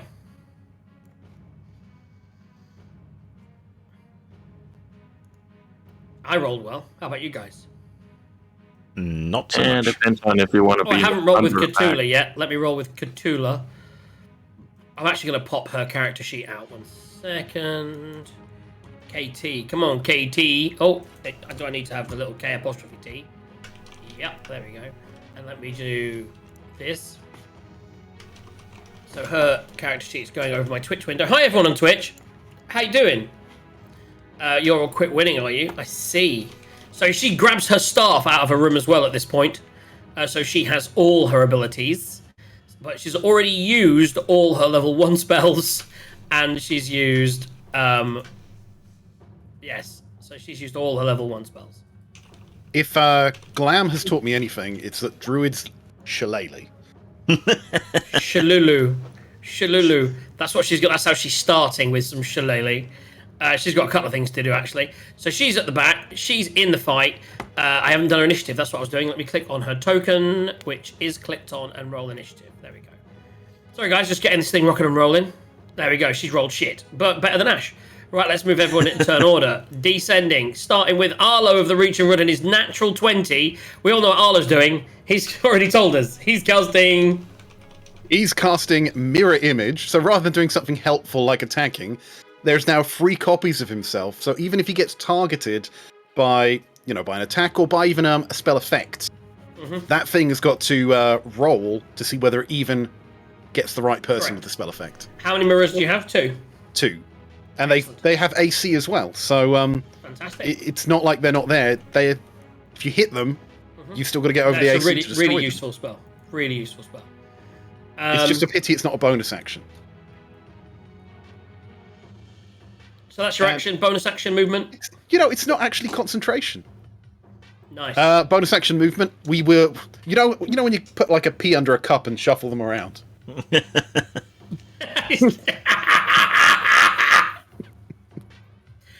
Okay, that's Yeah. magical. But presumably one of these 3 Ps is a lot slower than the other 2. No, they are exact mirrors. They're all as So old and they're all decrepit. really slow. So they're They all all just like got one leg in the shuffling. grave already. So Shemshime comes to Yeah, they're not existence. marionettes. They're literally. If I raise my arm, all of them are raising their arms. One of them clips through the wall. Maybe. Right. That's all I can do, really. So I'd like to think as this thing came up and you're casting that, Gelby from the back just turns round and for one last little bit of control, right before his turn, Shemshime voices through her and just goes, "You're all going to die down here." Bless me. I knew that was coming. You're all And- going and- to die down here. And he's going to turn around to you and say, "You first." And he points at Quent. And, right. Oh, actually, yeah, okay. Yep, you first. He points at you, and, can he see Taser? No. So, is that a big open door? It is, isn't it? Yeah. So, the two people he can see is maybe Arlo and Quent. They're the two people you can see. So first thing I need to do is to see if I'm targeting the right person. How do I do that? Right. You let me read something and deal with Quent, and I'll tell you in a second. So Quent, I need you to do me a wisdom saving throw, please. That would be 12. You take 1d8 plus 3 psychic damage. That is 3 plus 3. That's 6 points of psychic damage. I'm glad And I he need can't you see to me on make- this first turn. And I need you to make a attack against a melee attack against anyone within reach. So you need to swing at the first of Arlo's mirror images / maybe Arlo. You need to let. Well, do I need Okay. to know? So I need to roll a dice, and if Yes. I roll higher than a 6, he Yes. attacks a duplicate. Okay, so we don't know who it is. It's just that. Okay, so roll the dice. 16. So he's swinging at a duplicate right now. Right, so you're swinging at a duplicate. So make And the it duplicate has to an hit. AC of 13. Okay, so 13 to hit. Quent, you want to miss, but you Oops. didn't. So you just cleave through it, and it disappears. There we go. Now I need... Roll another d20 to see if I'm targeting you or if I'm targeting one of your duplicates. But now because one of my duplicates have gone, it's now an 8 or higher. Okay. That is a 13. So, same thing, really. I'm going to do... So it's a DC 13 saving throw wisdom on the thing. What happens if he fails it? He takes 1d8 plus 3 psychic damage and attacks the next thing in range. Right. Da-da-da-da.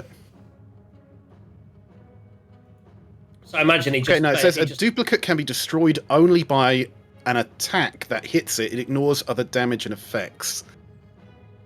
The spell ends when... Yeah. So basically, I just cast it and nothing happens because it's not you. Yes, because it's got no... It's got no will, it's got no wisdom, but it doesn't... You can't target to do something. Makes sense. So he suddenly realizes and he smiles. You're a wily one. Right, at this point... It is gonna shapeshift through the wall out of the kitchen behind whatever is into that room, or maybe still in the wall, you don't know, because that door is closed. You just see it shapeshift through the wall into another room. It's gonna go all the way to there. There we go. So at the moment, those doors are all closed. You don't know where it is. You just saw it disappear into a room. And that is the end great. of its turn. Right. Takes us on to Quent. Is he continuing to attack me?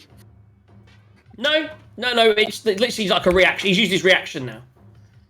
Basically, like an attack of opportunity, but he had to use it against you. Yeah. Mirror images. Amazing. Mm-hmm. So, Quent, it's your turn, and your mind is your own. Yes, my mind is my own. You don't want to be in my mind, that's for damn sure. I'm obviously gonna pull out a animal, which is going to be an 8, which is a tiger. So I now have a tiger companion with me. Isn't that your best one as well? I think maybe possibly it is. I Well, don't know. don't have tiger. Why didn't I put tiger in there? I don't know. Oh, bollocks. And I think that why the hell not? I might as well initiate rage mode. You're gonna And- rage and tiger as your action and bonus action, yeah? Yeah, and I kind of really can't do much else besides I can move, I think, but as All we you don't... do is you saw him go into the wall. So would you Yeah. want to try the next room, or do you want to? I think if I go here and open the door, then And you would see that the room is empty. yeah, and that would kind of like make my movement action thing, like what I could do at that point. And, next person, I guess? Yeah. Correct me if wrong. Turn. So then we go to Taser. So you've seen in that room, you can see the room's empty. You kind of saw this shadowy thing start attacking things from where you are looking round, and then you kind of saw it disappear in the wall, and you saw him open this door, and as you discussed yourself, he's like, where's it gone? Well, there's not. I can't see it. I don't know where it is. Yeah. You pretty much know it's gone through the wall, so it's in one of the rooms to the north.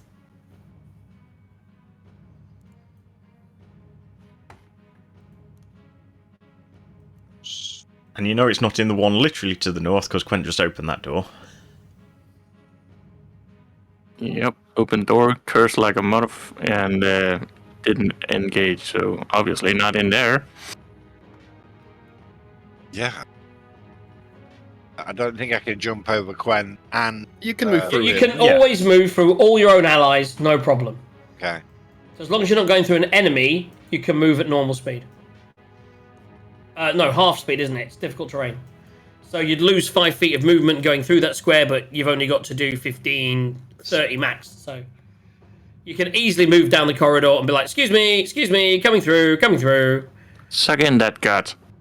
So if you go there, that's 20 feet of your movement. So you've still got 10 feet left when you get to that door. So 15. So, but it's 10 feet of difficult terrain plus 5. So that's 25 feet of movement to get to there. So that's fine. You can get there, no problem. You've still got movement left if you need it. Yep. And you open the door. And as you open the door, it's right there in front of you. Like, wow, it's like 5 feet into the room. It didn't want to end in a wall because it takes damage. Yeah, so what do you want to do? I really want to do this. Really, however, option. You're breaking up a little bit. Yeah. Put the mic closer, that's it. Got a 5. The only way you're really doing this. Probably gonna die, but hey, gonna step in and I'm gonna hit it with the scimitar. Okay, make an attack roll. Oh, we could have trapped it in the mirror. That's 23. That's something to maybe think about. Yep. 23 hits. Make a damage roll. That's 6 slashing And damage, if that does 6. anything or not. So as it whizzes through, you do see it seems to take some damage, but it doesn't seem to be as much as you'd hoped. Okay. So it is resistant to slashing damage, but it is not immune to slashing damage. So yeah, that is the first set of damage against it. Let us. So you've done your movement action. Any bonus actions? Action surges or anything?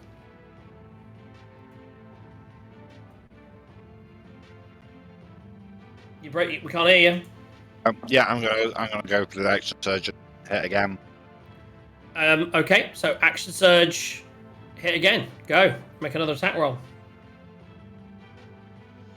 Now is the time. I mean, this is the boss fight. Now is the time for the action surges. Well, the that level was 4 actually 1 plus 5, so that will not hit. That's 6 to That's hit. a natural one, everybody. Crit fail. So that fails. So this, as you sweat through it this time, your scimitar actually gets stuck. As you're in such a narrow room, it gets stuck in like a piece of furniture. And as you go to pull it out, the sword is now stuck in that furniture. So currently, you don't have a weapon unless you want to take an action to free it. Unless you want to pull out your other weapon next turn, which you can obviously do, no problem.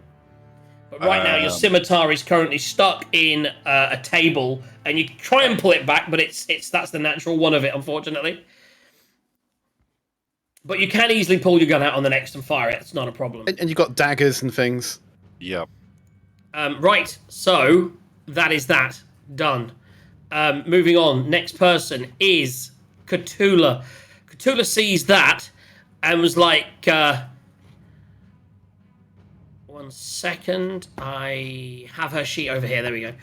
She's gonna see that, and she's gonna kind of like step in and kind of somersault almost over you, over your back as you're bending down to get your sword out. She kind of rolls over your back, and as she rolls over your back, she brings the quarterstaff down, swinging and attacking two-handed.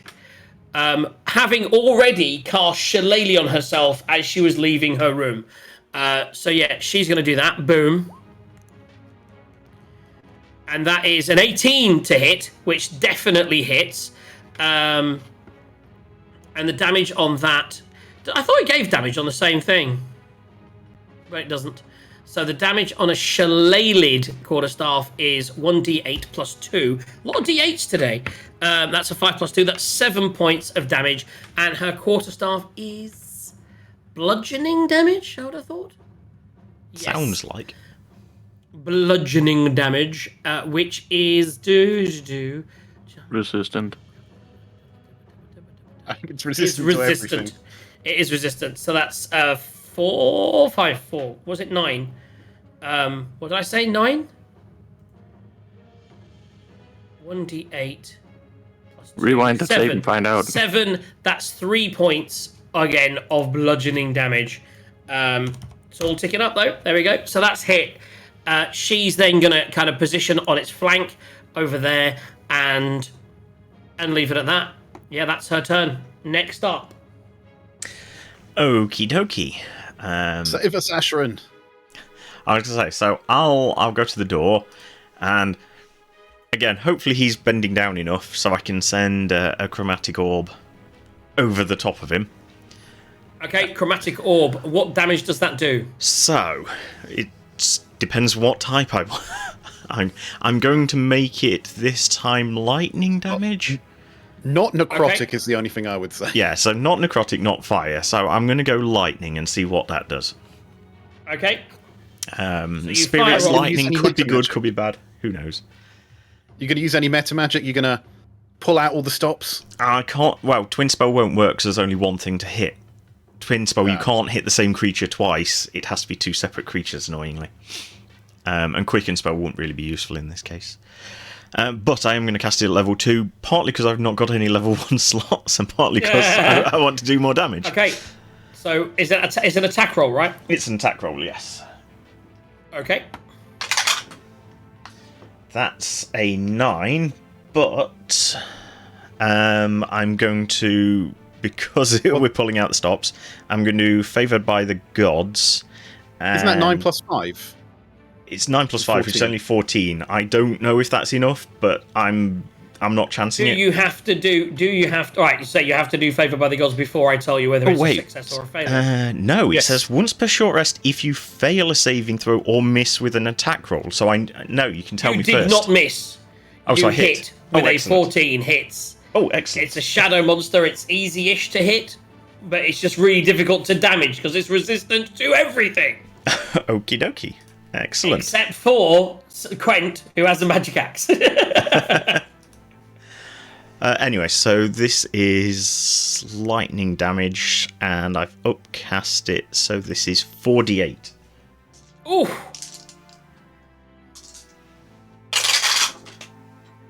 Ooh. So, 7, 14, 19 points of lightning damage. So that's halved. That's 9 points yeah. of lightning damage. Halved. So it's resistant to lightning. It is resistant, but not immune, and it's immune to a lot. So you did all right. I don't think you can do normal damage on it. I think it's resistant or immune to everything. Okay. 9 is it is already looking blooded. Oh, excellent. I'm not near sure how enough. a Actually, shadow- it's close to blooded. Yeah, so Okay. it's kind of seeping shadow, leaking shadow, and it's very unhappy right now with all of you guys. Okie dokes. Yeah. I'll use a little more of my action to move that way slightly to let other people in if necessary. Makes sense. And that will do. Point of fact there as well for you, Taser. In general, if you're in a tight space, tight corridors fighting, it's good to attack. And if you actually didn't have movement left, but if you have movement left, kind of try and step out the way to let someone else come in to get that without having to move past you. You didn't have that choice. I'm just saying in general, if you can clear a hallway, clear a hallway. Try and think of it like a computer game, like clear, can't hear you. But yeah, that's just a little tips. We still can't hear you. Taser. You're muted. Yeah, I could have moved back one space. So you can't move away because of attack of opportunity, but you can cycle round. Kind of see how she moved all the way to the back out of the way. Then the next person that comes in would get advantage because it'd be facing her. It's just little things like that if you've got the movement to try to do that. But it's just you don't know stuff like this. This is the teaching side of it. Yep. Right, it is gone all the way down to Ash. We're now back up to Shemshime, who sees you kind of still holding on. Arlo's there. Right, you've disappeared off of the turn order. I may have deleted the wrong character. Yeah, the one that got deleted is the one that was in initiative. Wow. Let me re-add you to the initiative so I don't miss that each turn. And that was a 23, right? Yep. Cool. Let's whack that at the top. Arlo, off you go, son. Right. First of all, is my movement this, or is it that? Are you saying can Say you that cut again? the corner? Yeah. Am I doing that? And I end up. Am I ending up? Am I 5 feet short? Well, this is going well. I mean, I don't know how short you are. What is your movement? 30. So if I did it like that, or Well, you can usually do kind of that, can't you? You could definitely go sort of 5, 10. I mean, it's kind of a hallway. I would say you could definitely get to. Sorry, you could definitely get to behind Tazar. I would have thought 10, 15, 20, 25. No, he couldn't could because he could not because difficult terrain. I'm in the way. Difficult terrain through Quent as well. okay. Let's just see how this counts. A living roadblock is in the way. Damn it! Damn it, Taser. Not Taser. Quent. Right, I know what I'm doing. Right, where is it? That's the first. I was going to say, most of the time I've got no idea what I'm doing. Checking if it's a bonus action. Well, I'm sure it is. It's Misty Step, basically. Misty Step's a bonus action, isn't it? Yes. Oh, it is using an item, an action, though. DM, tell us. The whole point of Misty Step is to literally to get out of danger. I was going to say, my Misty Step's bonus action. It is a bonus action, so having an item that had that seems really ridiculous, but I will Google it. If Misty Steps is to get away from damage, why are you using it to get into damage? So I can do damage. I would say whatever the item is. So if it's a bonus item to use it, I'd say it's a bonus item to use the item. I'm ruling that right now. I think any other rule would be ridiculous. Okay, so we're just going to Misty Step over there. Yeah. This thing's moved through walls. I'm not convinced it's going to stay in the room. So I'm not going to channel on it. I'm going to try... I'm going to see how it does against my first cast of magic missiles ever. At second level. Second level magic missiles. Right, so this is going to be... Ducks. Ducks. Right, so these all hit. They automatically hit. I think it's 3 normally, so it's 4 now, isn't it? And they do force damage, correct? Yes. The only thing that it is not resistant or immune to. Well, it's not going to do a lot of force damage. Okay, and that's... Sorry, that's 8 plus 4, so that's 12 points of magic missile damage, force damage. It is extremely damaged. Let's go with that, shall we? Did it right now? 12 you said, yeah? Yes. Wow. Yeah, it is very bloodied. It's looking hurt for sure. But did it look resistant like with all the other damage types? No, it said that's the only thing. I think force is the only thing it is not resistant to. That's nuts. Interesting.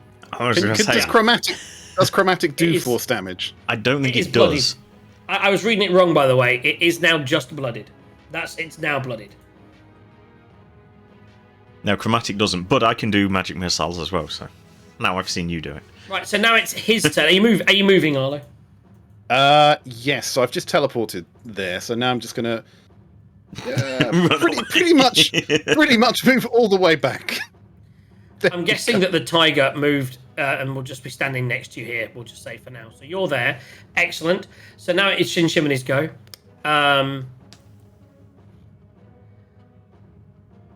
So the first thing it's currently surrounded. So it's gonna use its whispers of violence on the two people either side of it. Oh no, wait, because then they'd attack it. I would assume. Unless it specifically says not to, then yeah, the people that are attacking it would probably attack I don't know. it. Tazar could attack Ashrin. Could, but theoretically. it's what if it's just a spell that makes you angry and want to attack things nearby? Surely the thing you'd already been I'm attacking just reading it. is the thing it would attack, unless it specifically says otherwise. My choice. Yeah. Yeah. So I will step this way, and I will cast it on Tazar and Ash. Oh, So okay. Tazar and Ash, Whispers of Violence. You need to make me a DC 13 Wisdom saving throw. Okay. If you are that wisdom, that is. Or that wise. That's whatever. a 14. Ooh, saved. Mine's 18. Also So you saved. saved, and what did you roll, Tazar? 14. Also saved. So no damage either. DC 13 good. or take the damage. No damage. I was going to say Oh, any okay. damage, and I'm basically down. That was So- a very clutch round. So, since it moved, don't they get No, attack it didn't move out of their opportunity? range. They're still in Move out of their melee, yeah. range. I am going to use this turn to. I have to, yeah, because I will take the damage. I think so. I will do. After the Whisper of Violence, you just get a howling. You'll hear Tazar right in front of me. You'll hear like a scream in your head, like a babble of noise, lots of whispers, like whisper. You're going to die. And I need you to make me another Wisdom saving throw. Another wisdom saving. Is when the DM starts using layer actions. That was a 9. So that fails. So you take 4d8 psychic damage. Ooh. That was the big one. It was the big one. But this is the I mean, one we that should be alright recharges. with Taser. He's Roll those two. fairly tanky. 10. No, don't worry, boy. I'll spare Oh, the die I- on you. I rolled a 10, then I rolled 2 ones. 12 points. 12 points of psychic damage. And you are stunned until the end of my next turn. Alright. You He's basically stunned are and he's frozen lost in his weapon. place. Yeah, so basically you've lost your weapon, it's stuck there, and now you realise you cannot move.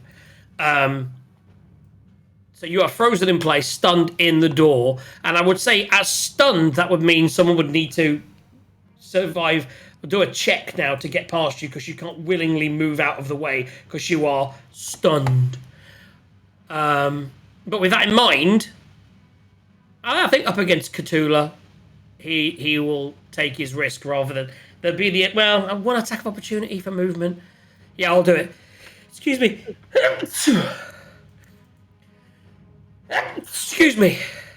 So Cthulhu, and in fact, Taze, I don't see anything. Ash, as you're looking in the room, you see it disappear up into the ceiling. Okay. It smokes up. So from there's the staircase. Oh, wait, actually, looking at the staircases... Yeah, I mean, we'll play this, but it kind of moves... looking at maths... Maths. Is it going to get stuck in a wall? And take damage? It would be floor, but it wouldn't know that. Yeah. It's going to go up into the ceiling and then move towards where it feels the nearest egress point is. Oh, that's so funny. Oh, poor Ebda. I was going to say, based on if that's attached to there, then yes. But it does take damage. It does take damage. Oh, Jesus. Okay. Where's its token? Is that even halved? Well, I think doesn't Evda have like 2 points left or something like that? He does, yeah, and he is Jesus. Okay. Yeah, he took a chunk of damage in the wall. He wasn't expecting to be re-emerge or not re-emerge. I could have just gone onto this floor, but I just thought, I'm surrounded down here. I need to try and get some space. So you see it go up into the ceiling. What do you do? Is it your turn? No, it's not your turn. So Quentin, you don't see any of this. You just hear a lot of fighting and noise from the end of the corridor in that room, and you, what are you doing? Well, I wish I had vision, but okay. I'm just gonna ask all. Is it there? Is it there? Where'd it go? And, you know. And Taser says nothing. Well, I would imagine you would step forward to look in the rooms. That's 5 feet of your movement. You see it's not there, and then you look up and go, where did it go? Which is your bonus action to sort of ask for some kind of guidance. Ash, I will allow, like I do with these, I always allow the response as like a reaction-y, your bonus. You know, I'll allow a very quick response. Up. There you go. That was quick. Up. That's a quick one. Yeah, I think that describes everything you need to know. I am going to where it is. I'm going to turn around, holler out to everybody down here. It's gone up, and start moving towards the upper level. 5, 10, 15. 20, Making your way through 30. all the hollows. How much movement do you have? I have 30, I believe, and so does my Tiga. I believe it's also for 40. You can get to there, and he can get to about there. Yeah, something like that. At this point, Galeby would have kept running, and she is currently probably somewhere up here. I would say she would head... She didn't see where her dad went, so she would probably head up, and then I'll make a roll, actually. She's heading north. Oh dear. I mean, she managed to take out Crinkle, so she might get the kill on this thing. You know what I mean? I think she's some sort of magic prodigy and just doesn't know it yet. Okay. So, where are we going? What are we doing? It's Taser, isn't it? Unless Taser is currently paralyzed till the end of the monster's next turn, so it takes us to Cthulhu, who... Did you not want to dash? That's true, actually, Quent. You could use your action to move more. Another movement. Ooh, it's one of those things I never use, so I wouldn't really realize 5, it. 10, 15, 20, 25, 30. So you just go all out for the stairs. And your tiger could as well. I'm running so fast you couldn't even see my ass for just all the dust that's been kicking up. So you guys are making it for the stairs and heading up. Cthulhu, seeing it go through the wall upwards, it's just like, oi. And she will cast...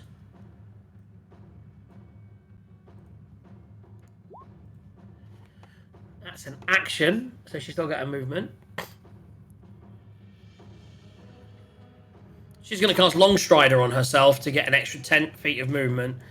On top of that, she has feline agility on her turn in combat. She can double her speed until the end of that turn. Once she uses it, she can't use it again until she goes 0 feet for a turn. So on this turn, she gets to double her speed, which is 30 feet. So she can go 60 feet. I would say actually she could double that. So she can go 80 feet. So 5, 10, 15, 20, 25, 30, 35, 40, 45, 50, 55, 60, 65, 70, 75, 80. She's right up here. She overtakes the tiger. You see this cat, as you look over your shoulder, you see your tiger coming. Then you see this cat just kind of leap over your tiger. And she's like, betting her claws. And you're concerned for a second, but you realise it's an ally, and you should be okay. Although down here, you can never be sure. Right, that takes it through. Her turn takes us to Ash. I moved 10 foot of movement. So yeah, I mean, I'll also dash and do whatever I can. So I'll just loot the room. I'll just loot F9. What's in there? So how much hard terrain is Arlo? Or the As only Arlo? one of you- I've been real. doing 5 foot because the other things don't exist. Okay, so if I dash, I can do 55, so I can get there. Sounds right. Yeah. And then actually move me there. Okay. And that's you, yeah? Cool. Yes. Takes us to its turn. No, Arlo's turn. Arlo's just going to dash. So that just takes him... Well, he's got to dash through some people. So 1, 2... Yeah, you can probably hit there. So yeah, put yourself where you want to be. And then just 2 mirror images either side. Cool. So we're all moving up. I'm just staring at this old guy running past me, going like, "How the hell does he move like that?" I'm gonna. He is an roll to expert see- coward. You'll be gonna roll to surprised how see- quickly he can run away from danger. I'll roll to Yep. see which room Shemshime ends up in. Above 10, Ebda's safe. Below a 10, he's in trouble. It's a 5. He appears right next to Ebda, who's still holding against that door, waiting. He's been kind of thinking, shall I leave now? I've not heard anything in a while. He heard like a whistle from downstairs and was about to maybe... Actually, let's see if he did decide to move on the last turn. He did not. He stayed still because he was a coward. And it appears, all of a sudden, this monster, smoke monster appears out of the thing behind him. He doesn't even really turn round. And all of a sudden, he gets maddening touched. I'll roll that in there. That's a 12. We know that hits him because he's only got a 10, which does 4d6 plus 3. I think that'll get rid of his... Oh, it might... I think he's dead. Was it double his HP, the hit? The damage is 4d6 plus 3, and he has 2 hit points. And his max hit points are 4. So it's way over his max. He is actually dead. Poor Ebda will never be in this campaign again. He's actually dead. And I rolled that. And Galeby is Poor going to be Ebda. traumatized. Poor Galeby. Galby's his daughter. I was going to say, if she is some sort of witch prodigy, she's now going to go dark. Oh, dark. Do you know what I'm saying? I mean, she's already taken out Crinkle, and now she's come up. She's going to find her dead. Is she going to be looked after by Crinkle? Is she become a ward of the state, or will she become the next Shemshime? Yeah. Only time will tell. After doing that, he's going to keep floating now, looking for more victims, and he will get to just here. Galeby will see the smoke monster, and I would say, because he's been focused elsewhere, let me roll a stealth with Galeby. Ooh. Where's Shemshime's passive perception? Wisdom's pretty high actually, 14. So that's still not enough. So yeah, she actually rolls stealth. Wowza! So she's hidden, and no one will find her. That's all I'm saying. Oh, She she's rolled a crawled natural under the 19. table. She rolled a natural 19 on herself and will never be found again. So yeah, that's his turn, and he's gonna just be chilling like McGillen up in the in the top rooms.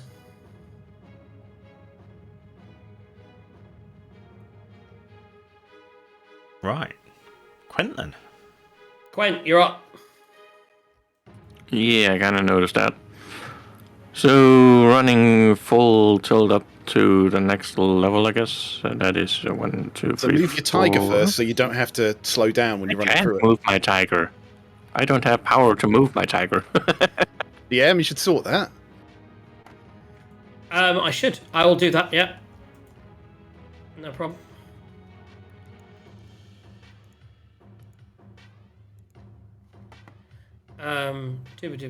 Do. But where are you moving to, Sarge? Yeah, move yourself and I'll Rounding. put the tiger next to you. Um, I'll do it for now. Mm. There we go. I think I'm, well, not there, obviously, but we're coming out of the left staircase or the right staircase. So if you go up, you'll be going to where the tiger is. Yeah, that was my question. Left So- staircase or right staircase? There's like two It's of the them. right, Right. to right. I hadn't spotted Okay. that one over there. No, actually, it's my bad. Oh, that changes everything. Derp. That Well, does change In this case, I'll everything. just pop up right next to my tiger and we'll go for bear, I guess. Now, as you said that, you appear out of this staircase. I hadn't spotted that that goes that way, which means everything goes that way, which means when the thing came up, it appeared immediately in the center of this room. I'm going to keep Gelby's stealth roll, and she was then hiding, so she's now hiding over here. And Ebda is still alive, everybody! Sarge just saved Ebda with a staircase that I hadn't seen. So he's still like, because he actually didn't. I thought he came up on the middle of the floor, but actually, if you I look still from think that he would come out staircase- where Ebda is. I need to count squares now. 5, 10. You have to overlay them or something. 40, that's far. Jesus, 1, 2, 3. Oh yeah, 65 up. 65. Actually, it'd be 80. It was in the middle, so it'd be 80 up, and then that may across. So now go from. All right, yeah. Yeah, he's a. And then he would have moved south. Oh, is it a different way? So he would have moved south. So he would have come through here, and then he wouldn't have come through to Ebda. He wouldn't have seen or heard Ebda. He would have kept coming down, and got to about here, and Gelby would have hidden. And in fact, Gelby would still then be under the table if he's there. There we go. Cool. We've got our layers right now, guys. It's confusing. Oh my goodness. So now you're coming out of that staircase over here. What are you doing? Yes. So it was 30 for him to get to the staircase. My tiger has 40 and it used 10 to get to there, as far as I know. So if it goes in a 45 degree. We'll say it's 10. up We'll say angle. it's 10 feet up between floors. So it's 10. You lose 10 climbing the stairs because it's the first time we've combated it really. So you've gone 10 to the stairs, 10 up the stairs. So it's got here. It's now got 20 feet of movement. Yeah, okay, so it would be right about there-ish, I guess. If you can see the circle. But there's a bookcase. He has to come this way. He has to go 5, 10, 15 to get to there. So 20 would be there. And I would say it would see as it got to here, the monster, and it's kind of it's under instructions to attack it. So I would say that it would get to about there. Where are you? Have you made it up the stairs? Well, if I made it upstairs, I'd be like... It'd be 40 to get you to the top of the stairs. 30 to get to the stairs, 10 up. Yeah, so I would be at the top of the stairs then. I'm chasing the tiger up there. So what's your movement? 10 up, 40 or 30 when raging? I don't think. No, you've just lost your rage as well because you didn't get attacked or attacked. So you'd have to use another rage soon. Because unfortunately, it ran away like a coward. It's a chicken so like that. you can use your action. So you've used your movement to get to the staircase. If you want to get up the stairs and go in, you can use your action to move again, which will give you another 30 feet from the stairs. So that would take you into the middle of the room. At which point you still have your bonus action if you wanted to rage. Yeah, let's go like that, I guess. Okay, so put yourself 30 feet away from the staircase, past the tiger, and you've raged. You're on the top of the staircase, and that is your turn. I think your rage will be kind of looking at it and going, "Come on, fight me! Arrgh, you bastard!" Okay, so you move that, and that's cool. I think I'm somewhere around there, or you can... 5, 10, 15, 20, 25, 30. That's it. Yeah, that's fine. With the around the bookcase and everything else. That takes us through. Whew, we're getting through this now. The thing's been on like so few hit points for so long, but it's just, it's evasive. Taser, you are now unfrozen. And I would say, whilst paralyzed, you would still hear what's going on around you, so you know where it's gone. You just... And you saw everybody else just book it. You saw everyone book it. So you're there. So if you want, you can now spend an action to remove your sword or leave that there, pull out a different weapon as part of your letting go of that weapon, and then you'd still have your action, your movement. I think it's time for his pistol. Especially with all the shit you've got with it. I don't know if the pistol's going to do anything. Problem. You already know that the sword is half damage, so you can't do much worse than that. And you've got all your abilities with it, all your sharpshooter and all that shit. Yep. So pull out the pistol, and you're going to do what? Full movement and action? Yeah. What's your movement?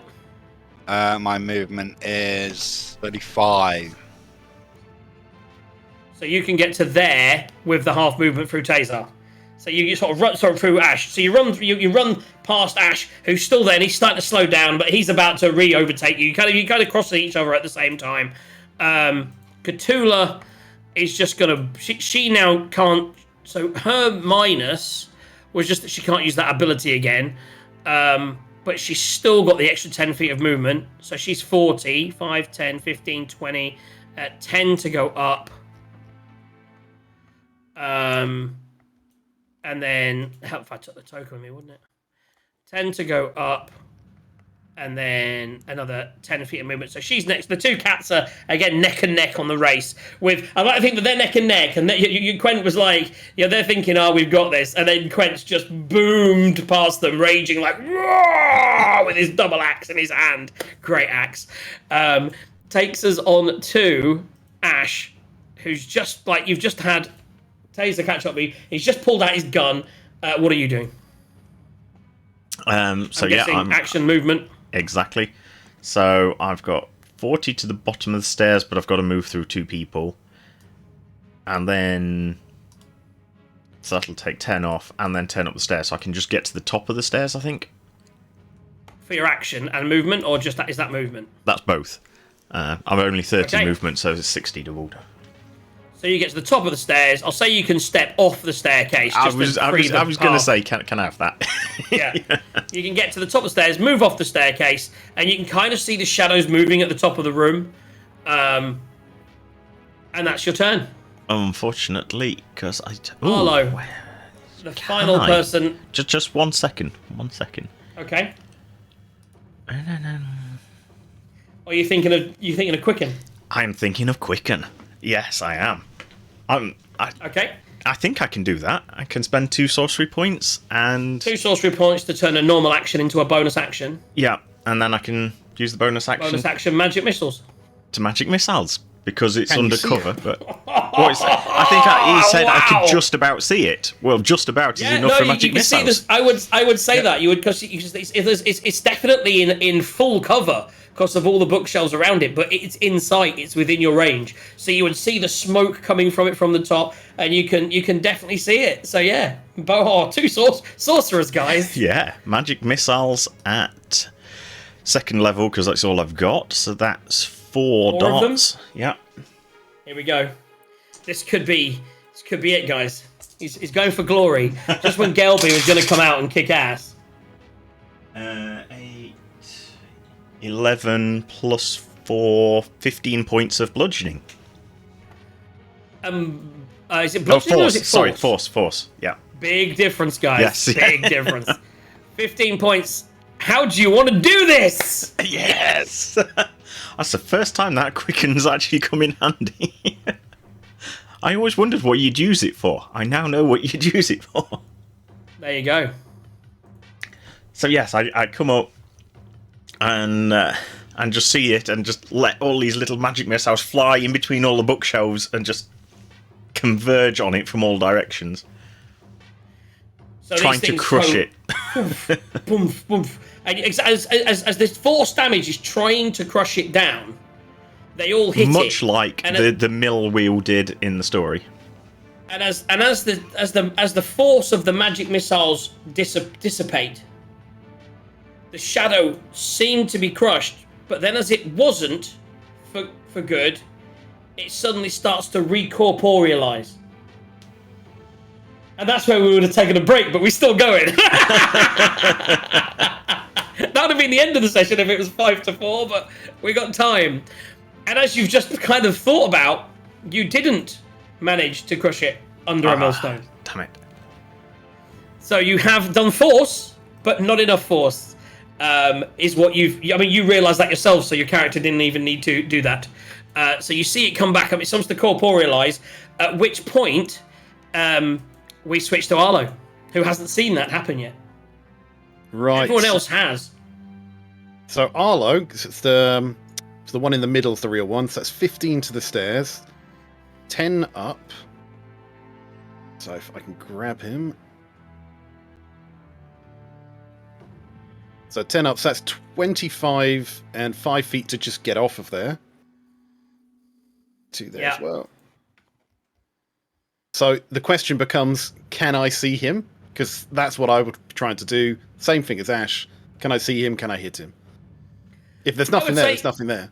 I would say that the smoke is still there, so I would say that you can still see him in the same way that Ash could when he got to the top.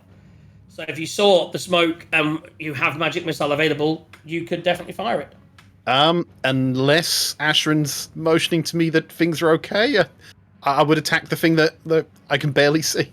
Yeah. So as you fire at it, much in the same way as the final missile hits, because they all hit, they all kind of crush down on it onto the ground. The smoke starts to dissipate, but then as the magical effect of the magic missile stops and it is no longer crushed, again, as you sort of look around, you see it starting to reform again into a smoke monster. Oh. And again, with your intelligence, you don't even need to check. Quent might need to, but with your intelligence, you would remember the final verse of the millstone and realize that although you're damaging it, you can't kill it. This thing's still alive, and that's why maybe it's been torturing people for years, because without the ability to permanently crush it, it isn't destroyed. Yeah. Okay, so with my bonus action, I'm gonna shout to Quent. Quint, just crush it! Smash it, Quint! Smash it! Quent smash. Okay. With that, it's his turn. And it just pulls out like a healing potion. No, it doesn't. I wish it fucking did. He's got no way of healing. He's just going to sit here forever, bouncing back up to 1 hit point. So it is going to roll its d6 to see if it gets its attack back. Oh, not on a 1. And that's not that 21. That's a roll d6 one. So it is then going to do the Whispers of Violence. 2 people it can see. Knowing that the way the spell works, because it would know that, it's going to be Cthulhu and the Tiger that it's going to cast this on. So I need Cthulhu. I need the Tiger, Quent, to make a Wisdom saving throw. Cthulhu saves. Does the Tiger save? Tiger rolls 9 and Wisdom is +1, so that would be 10. That wouldn't be enough, So I guess. the Tiger takes 1d8 plus 3 damage. So 6 damage, psychic, and the Tiger needs to make an attack on Cthulhu. All the two claw people going at it, right? I love it. I said the 2 cats, man. Yeah. Cat fight! 15 to hit. Definitely hits. It's either bite or claw, your choice. Claw. Which is the lesser of them. That's a good thing. Okay.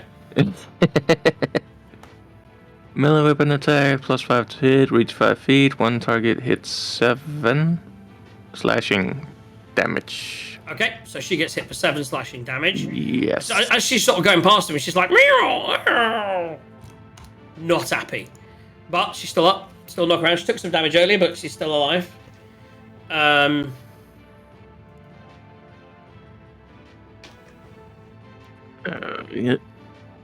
Yes, well.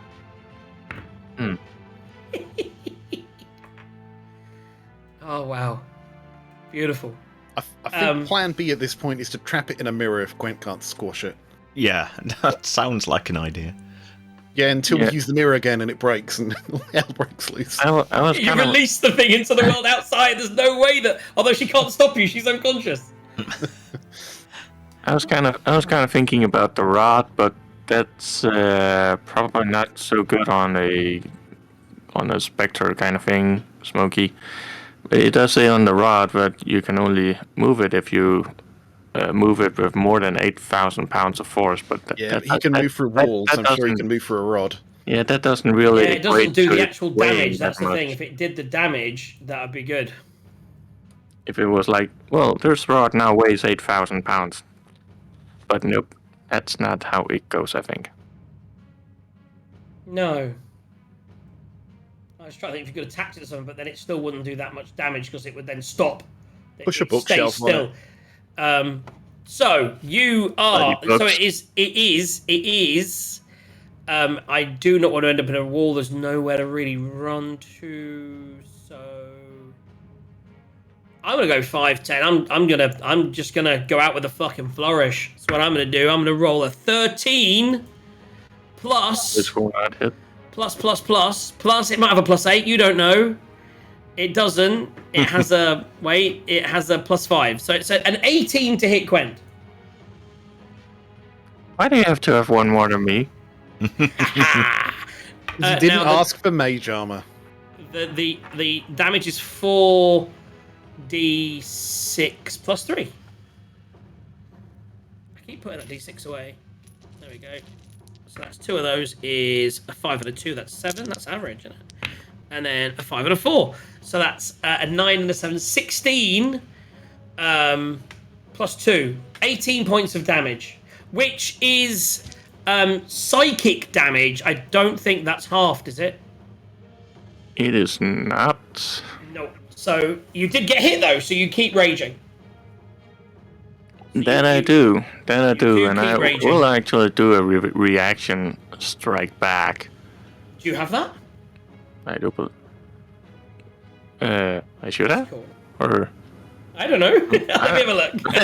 You have a rod of retribution. No, it's your more reaction is if mage it moves slayer away. attack. So Well, what? it Yeah, creature but within 5 feet. If you that's cast a within 5 spell, you can use your action to make a melee attack against that creature.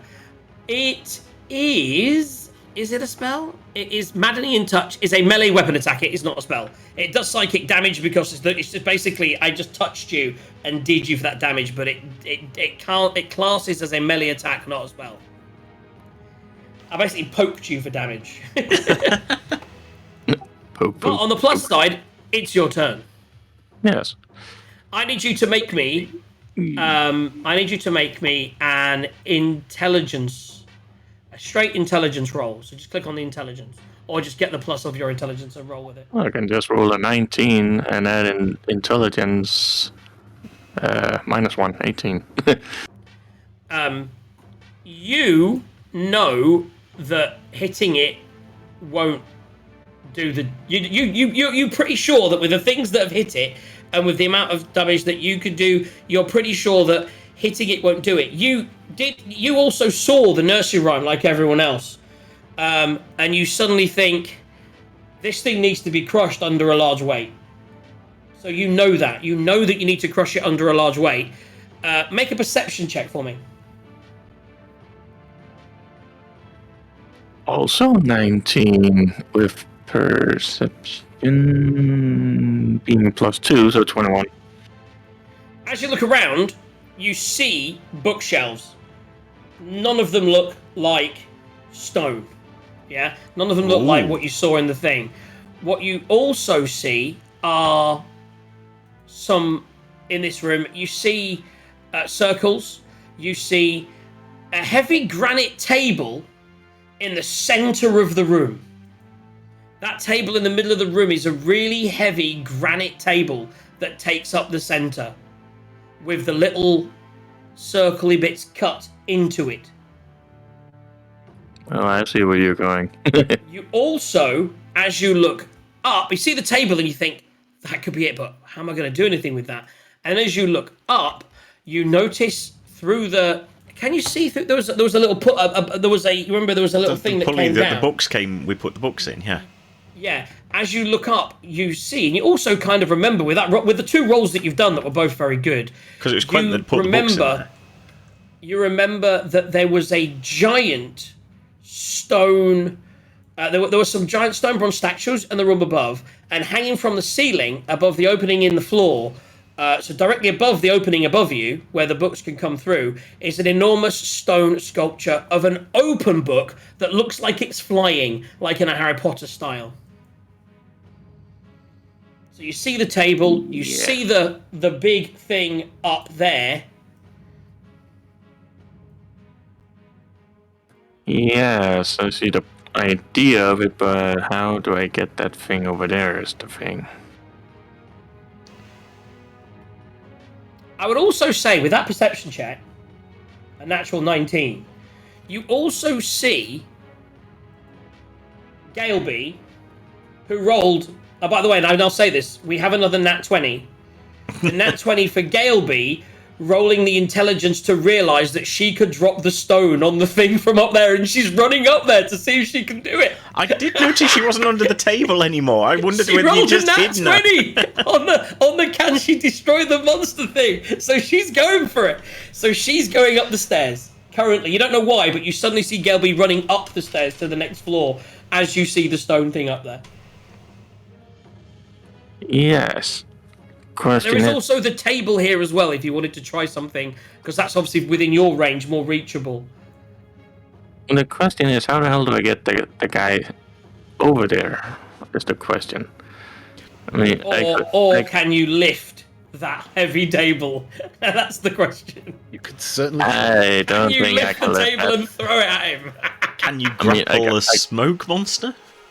I could probably take the little table to my left there and swing it at him, bashing him in the right direction, but I don't really think I can actually. Well, can I grab him a headlock what and is the weight? pull him there or something? What is the weight lifting capacity, Arlo? Because I know you've probably got this somewhere. Quent can carry. You can drag, push, or lift 960 pounds, apparently.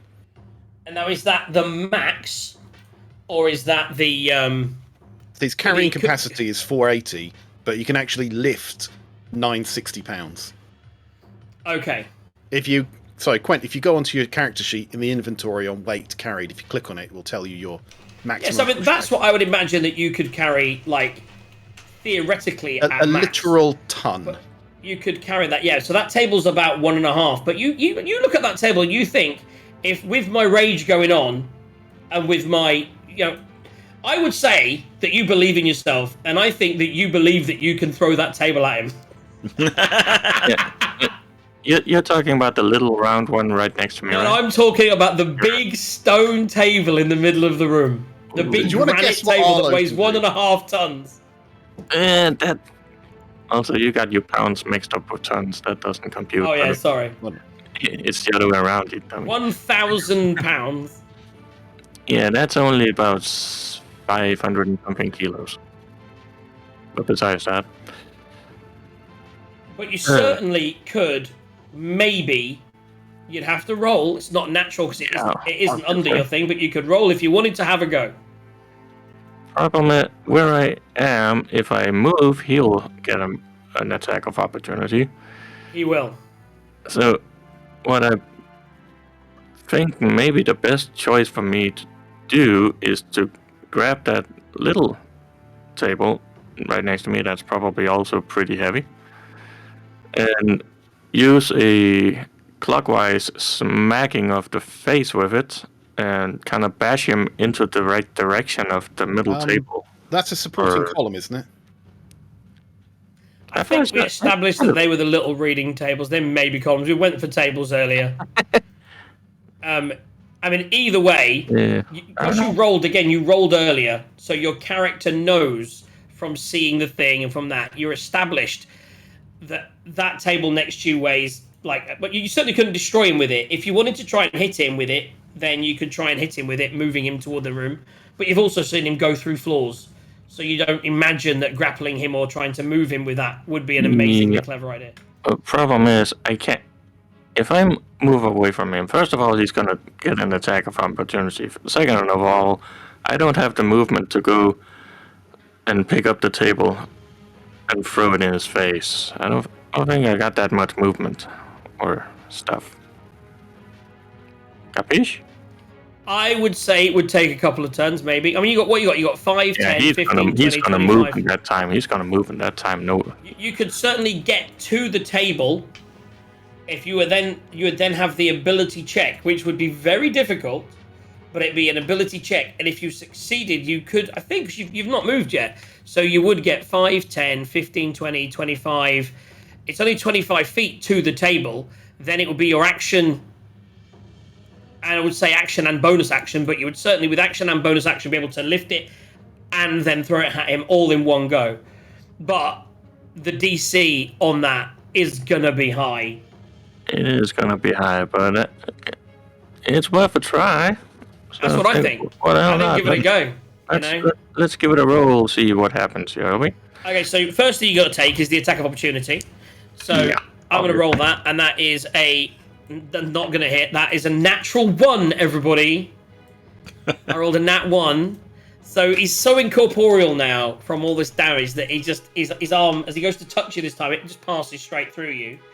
And his reaction has gone. You then move to here. So it's a 2-part challenge. The first thing I need to do is I need you to roll to see if you can. So this is a strength check. Yes. So I would say that would be athletics. So basically, you're rolling athletics. Okay. That's gonna be 14's probably not gonna be enough. A straight 14 is not high enough. Yep. So at the moment you're there and you're trying to lift this table and you're feeling the strength and you're raging. Is that with your plus? Oh no, it doesn't matter. Actually, I would. That's advantage on that, by the way. It's a strength check. You have advantage on strength checks with when you're raging. Well, that helps a little bit. So now we're up to 21 then. The DC was 20. Oh yeah, going strong. Like I said, it was hard. You literally had to roll. What did you roll at 15? Jesus. So you managed to. You're raging and you're angry, and your first time you try to lift it just doesn't come, and then you're like, "Fuck this!" And so you lift it and you get it to about kind of like you're almost falling down with it. You think you might fall over with this table as you turn, and now make an attack roll with disadvantage. Oof. You're throwing it. It's that, or you can carry it towards him for next time. But if you're going to try and kind of throw it, I would say it's an attack roll with disadvantage. To be honest, you've got 5 feet of movement left. So yeah, you're going to try and move there, and you've got to throw it 1 square. So I will allow an attack roll with disadvantage. Okay, let's try. Yeah, please be Why good. not? Please be good. Please be good. Yeah, 3 is not good. That is not good. So as you kind of you realize you've got it, and you think, I'm gonna throw this, I'm gonna hit him, and it just drops right in front of you. He's landed the 1 square. So now the big sort of table, I suppose, yeah, you kind of try to almost as you come out, because you've got this massive 6 square table that you're now carrying. So let's just draw that with my pen like this. So you've basically turned from here, carrying this big ass table like this, and you've kind of tried to hit this guy with it, to drop it on him, but because it's so heavy, you've kind of dropped it literally right next to him. It's now Presumably he's in one of the little cutouts. No, exactly that, right? So it has the little cutouts. So as you go and hit it, where the chair could be, that's where it's landed. So you can attempt on your next turn if you want to lift it and attack him again if he's still there. But that was a go. You had a go. Oh, I love the picture that Arlo put there. This like smashing a table. Right, that takes us down to Tazar, who's on the bottom floor. You need to run up and join the fight. Meanwhile, whilst you're doing that, I'm going to do Galva's turn.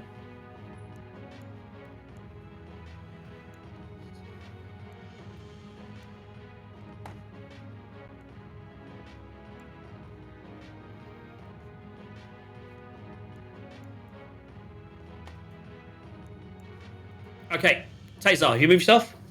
Not yet. I'm just looking at what I can do. Well, you need to move first, mate. You ain't doing nothing from down there. 5, Well, 10, 15, 20, 25, 30. Is your movement 30? I don't have Movement? I don't have enough movement to get upstairs. That's the problem. That's why I was looking. What at is your movement? 35. Yeah. Right, so you can get onto the stairs. You can then use your Onto the action bottom- to do another 35 bottom if you want. stairs. Hmm? From how I worked it, I could get onto the Yeah. bottom of the stairs. That's it. So you now have another action. You can now use your action to move if you want, which gives you Well, another 35 feet. It's- Sorry? I I didn't have enough room. I don't have enough movement to get upstairs. That's what I'm saying. Right, listen.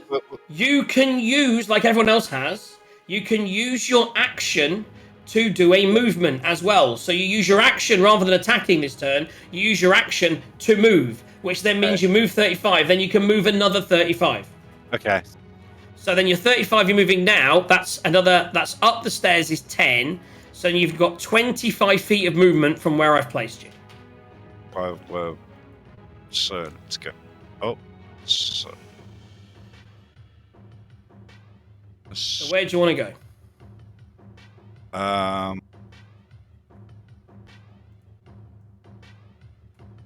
And as you get to there, you see Quent drop a stone table at this guy that looks really incorporeal, and he just goes into one of those little holes and it misses him.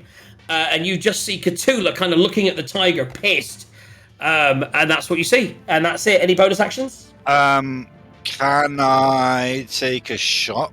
Can I see him, first of all? You don't have... You use your action to move. Okay. Yeah, so you move your movement there. You've got a bonus action left. Okay.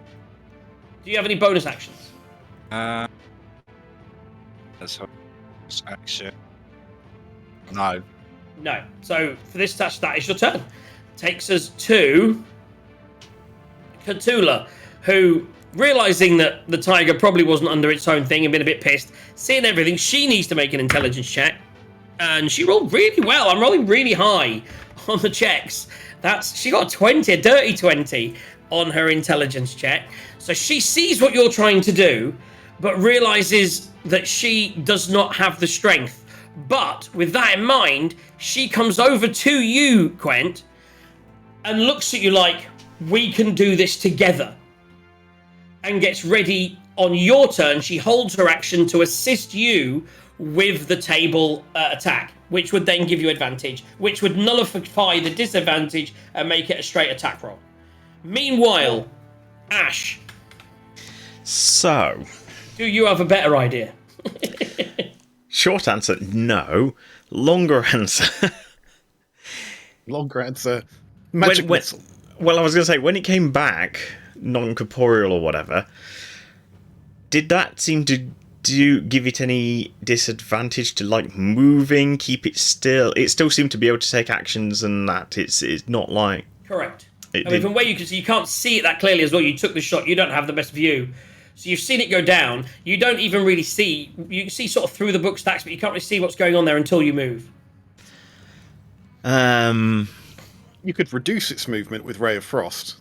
That was the best thing I can think at the moment. Is if taking it down would be handy, then I'd do magic missiles again. But that didn't seem to do much, and presumably if it's low health, even half Ray of Frost might. So yeah, let's give that a go. Now that I am going to need to be able to see, so let's have a look. Where's a good place I could move to? Problem is, it's going to attack me. Oh, whatever. Other people bring me back up. It's fine. You stepped in, and you're going to shoot Ray of Frost at you. I'm going to give it a go. Why not? Attack roll. What does Spare the Dying do? So when you're down, someone's knocked off all your hit points. You have to roll death saves, and if you fail 3 death saves, you're dead. That's it. Character dies.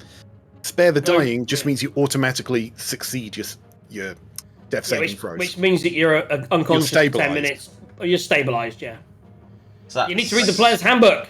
Understand what saving throws and deaths and immobilised means. So that's 9 plus 5 is 14, which I think we figured did hit. 14 hits. Don't bother rolling damage because I'm immune to cold. Okay. What I would say is that the extra effect...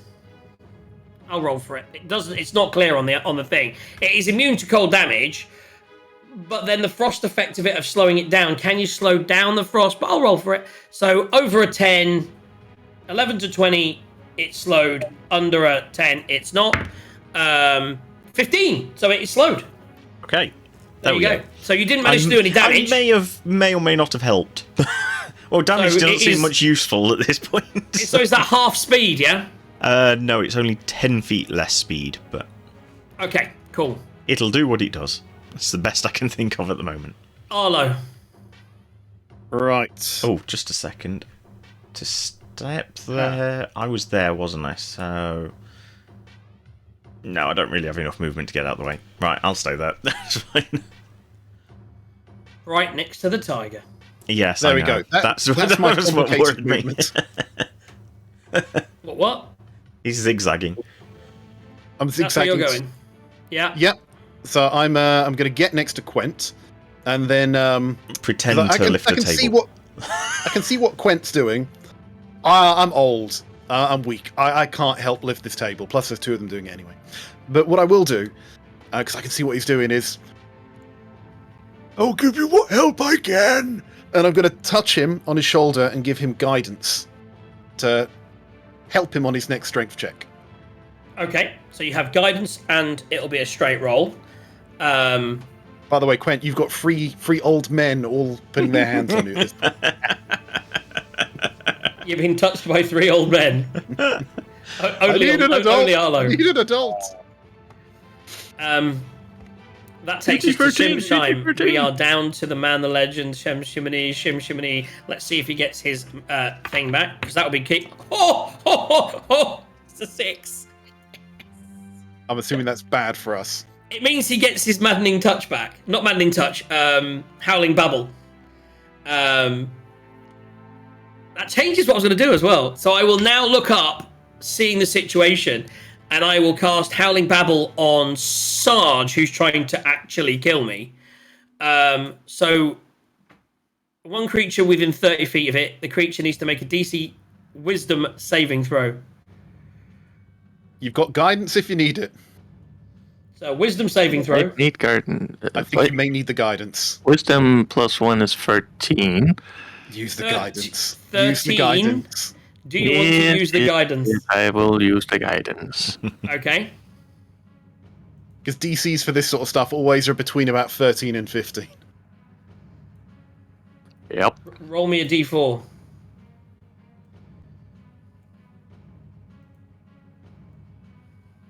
One. That's 14. enough. That is enough. Oh, nice. I won't say whether the dice was needed, but it was not needed. The unit was a DC 13 saving throw. So on the failed save, it takes so you didn't fail, which means you are not stunned. Oh, it was the stun that I was going for, because it was stunned till the end of my next turn. I'd have got the fuck out of it. Yeah. So on a failed save, it takes the damage and is stunned. On a successful save, it takes half the damage and isn't stunned. So it's still 4d8 plus 3 damage. So that's 2 5s, that's 10. And that's 2 and a 7, that's 19. Plus 3, that's 22 points of psychic. So again, not half. 22 points of psychic damage. But that's half because he succeeded. He succeeded. Sorry, in saving halved it. already. That's correct. So 22, that's 11 points of psychic damage. But it doesn't get halved again because doesn't he's get raging halved again because it's because it's psychic. psychic. Yeah. Yeah. So 11 points of damage. What you on, Gwen? He's taking a lot of damage. I was on 22. Oh, that half was the difference. So not only would he have been stunned, he'd have been unconscious. So you're on 11 now. Yes, I am. I've never had Quent so low. That's awesome. But I went for the stun. I had to go for the stun over. I was gonna get the tiger to attack there, but I thought the stun was so much better. So at But this it's fine. point, Arlo's there. He could have the lifted table's the table. here, and I know that you're going to struggle to. But his speed is it's not half. He's got. He's going to move through the table.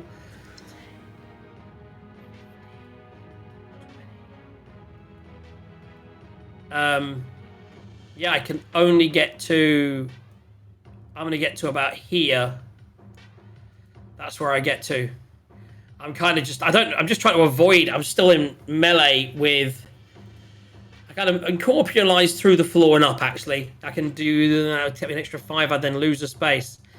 Take the attack of opportunity. It's not the end of the world. If you want to do an attack of opportunity, you're not lifting the table anymore. You say you've put it down. I'd say, Quentin, if you wanted to, you could take an attack of opportunity. The only thing that that would work would be the table. So I don't know if I can. You couldn't. It's a, I mean, to be honest, like I say, what I would say is if you hit him on the attack of opportunity, because that reduced him to 0, he would lose the movement. So then he'd be stuck next to you rather than the other side of Arlo. So it's up to you whether you want to do it with the axe. Worth burning a reaction. I'd say you could flash out with your. When you attacked him last time, the table's down, so the table's in front of you. So I would say at that point you could swing out with the axe.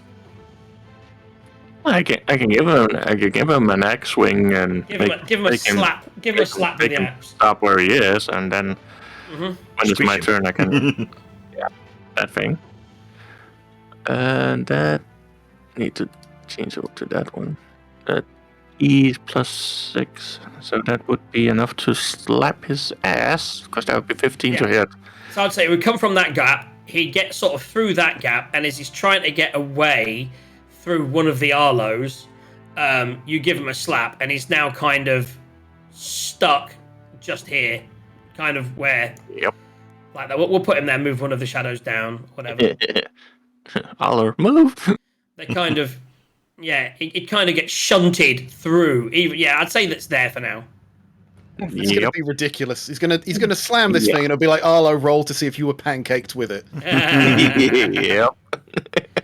So that takes us to the end of his turn, and what I will do. These two things happen at the same-ish time, so I'm going to do my bit first.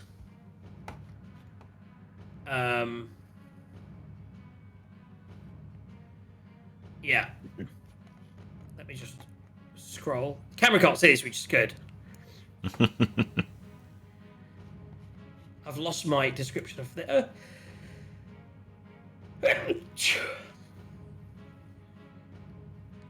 I'm going to roll first then. Here we go. Right, so that is incredible. So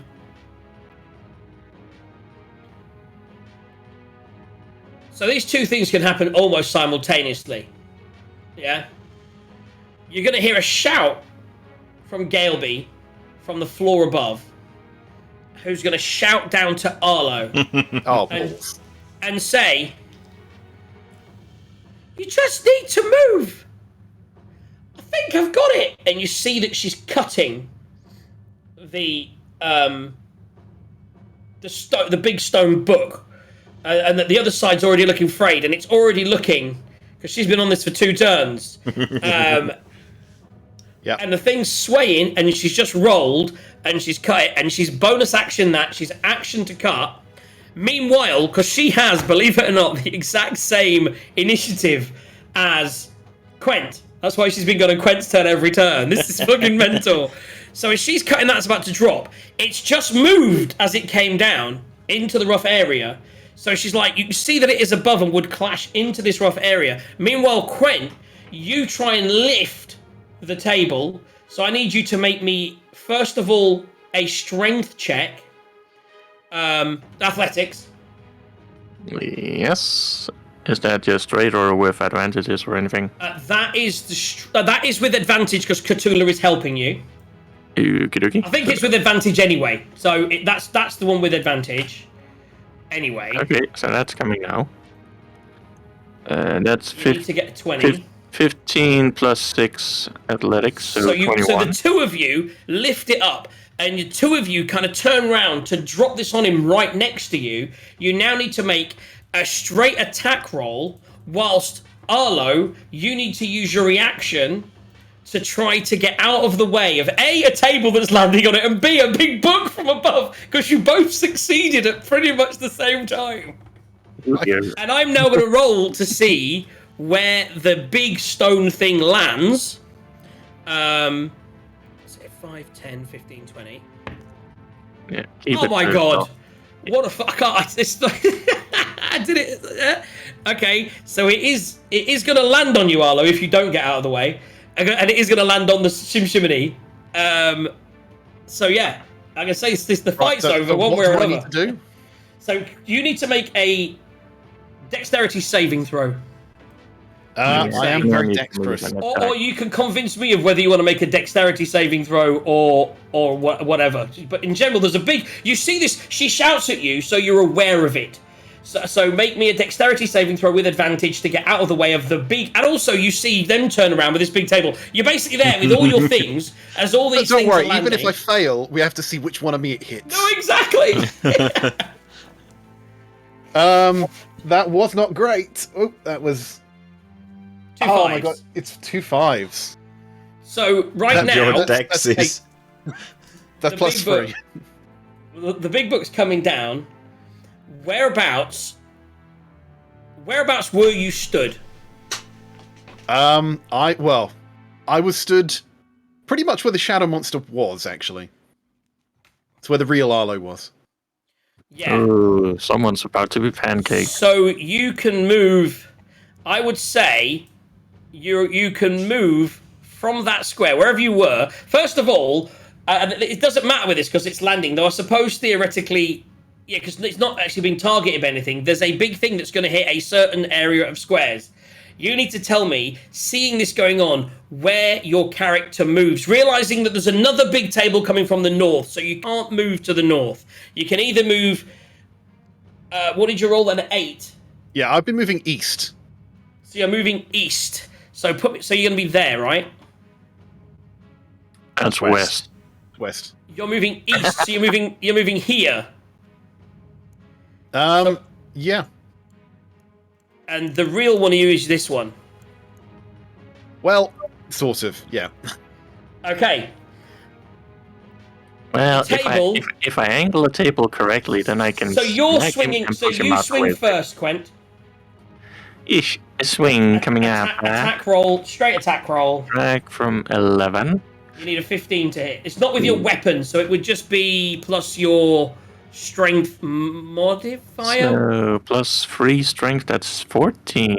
And you're raging, so you get a plus 2, don't you? So that would be 16 then.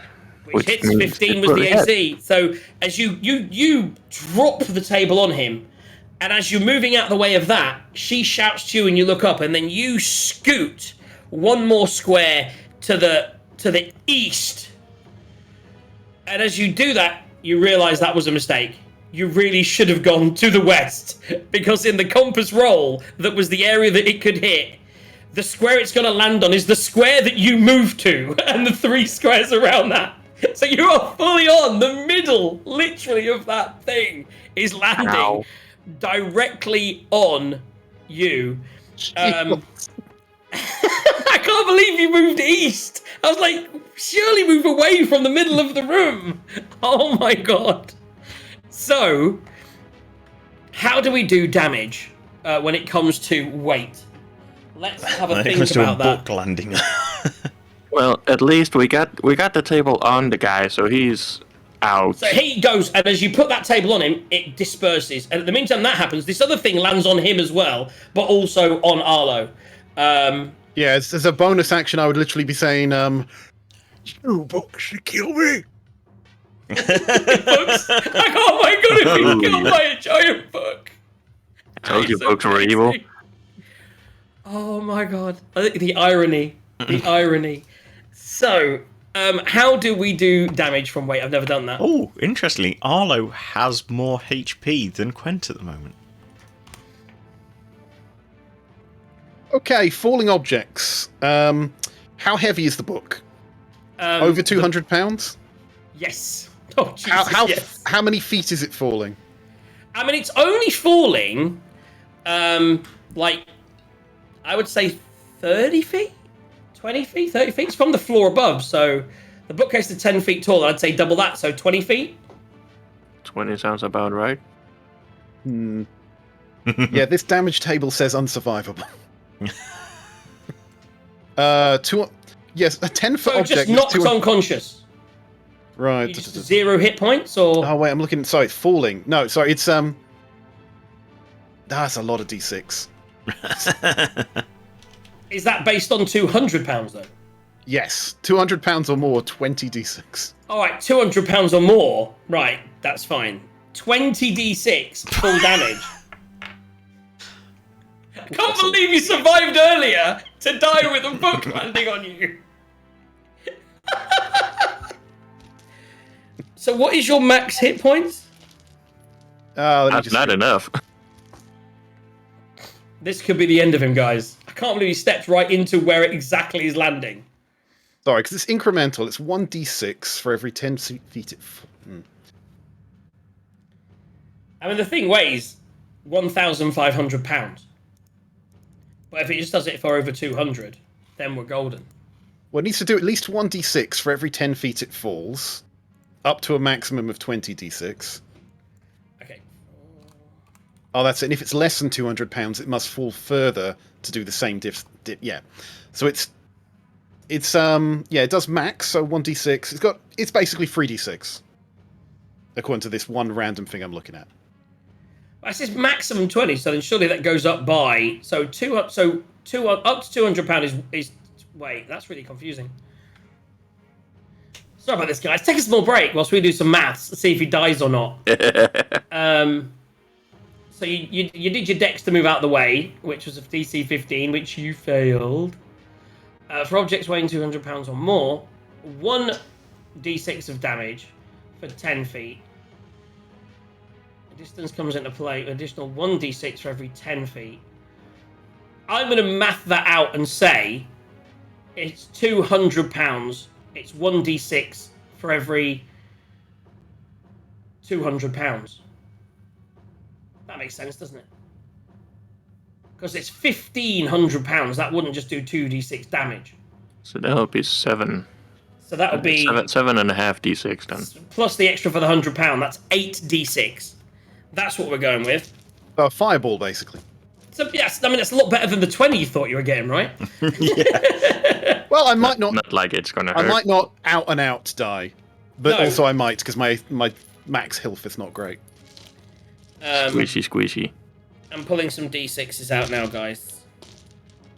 I'm trying to do it in one roll. It's more exciting that way.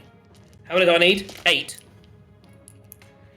1, 2, 3, 4, and then my 2d6s. So let's roll those here. So that's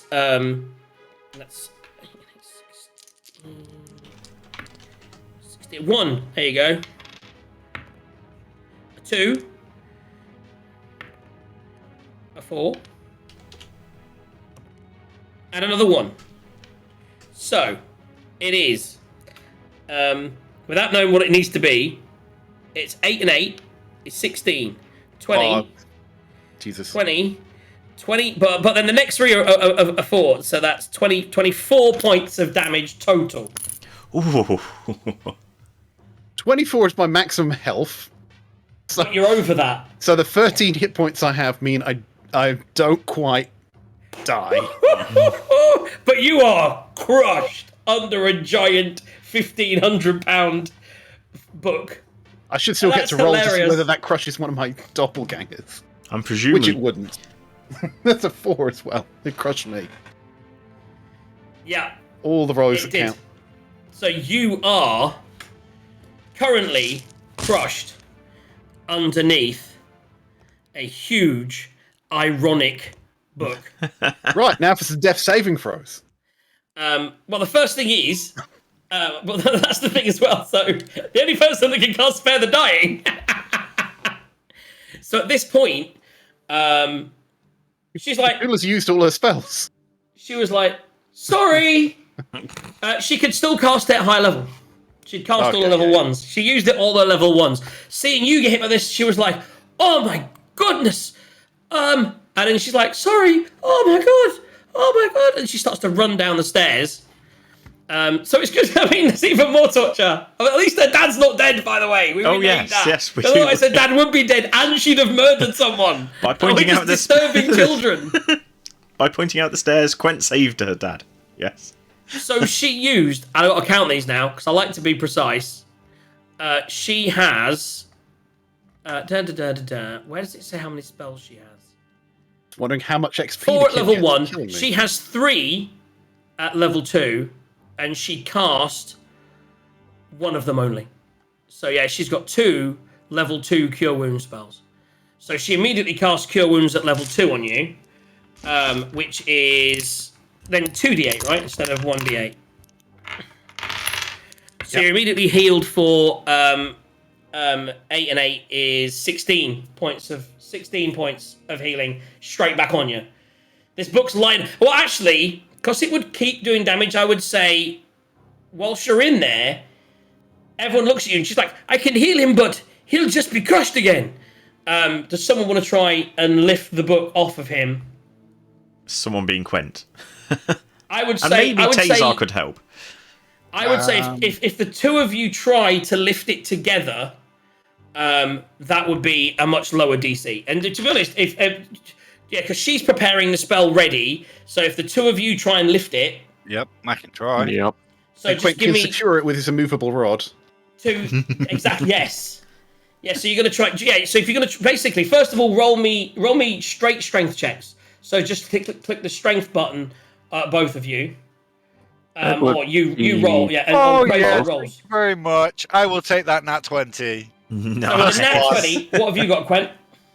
I got 12. So plus your rage, because you're still raging, that'd be 14. Okay. So as you lift it off, Quent, you start to lift it off as Quint he's gets running advantage over. if he's raging. And you've just got... Yeah, you would have had advantage. It won't matter. And you're about to pull out the rod to secure it, because you've pulled it off enough, and then she casts that, so you've got 16 hit points. And as the table's lifted off, and he's about to put the rod there, and he puts the rod there, securing it in place. As he does that, Taser comes over and just lifts it and just moves it himself, like just places it against the bookcase, out of the way. And I'd like to think that you look up and just say, "Oh, I always knew I'd get killed by a book." No, I think I did that in a... Is this the afterlife? No, I would have said that like a comedy villain who's just like, oh god, and then the thing crushes them. Yeah. It's almost like when the guy that had already had his arm chopped off by a helicopter got killed by a helicopter in ER. The worst jump the shark moment ever. We almost had that here, guys. I can't believe you got killed by a giant book. I didn't even plan that shit. I sent her up the stairs, and then you moved into the middle of the room. I'm like, don't move to the middle of the room. I'm dropping a thing to the middle of the room, and then you had a chance to move out the way, and you moved to the exact place it was going to land. It's worse than that, because we never dismissed Tony Hawk. He's sitting on Cthulhu's shoulder. Oh, Oh, she's safe. No, I mean, could have given Sarge guidance that way. Could have just hopped done. across one person. I need to go to the middle of the room. Could have done.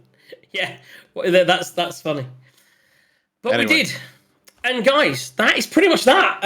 Yeah, so, it takes...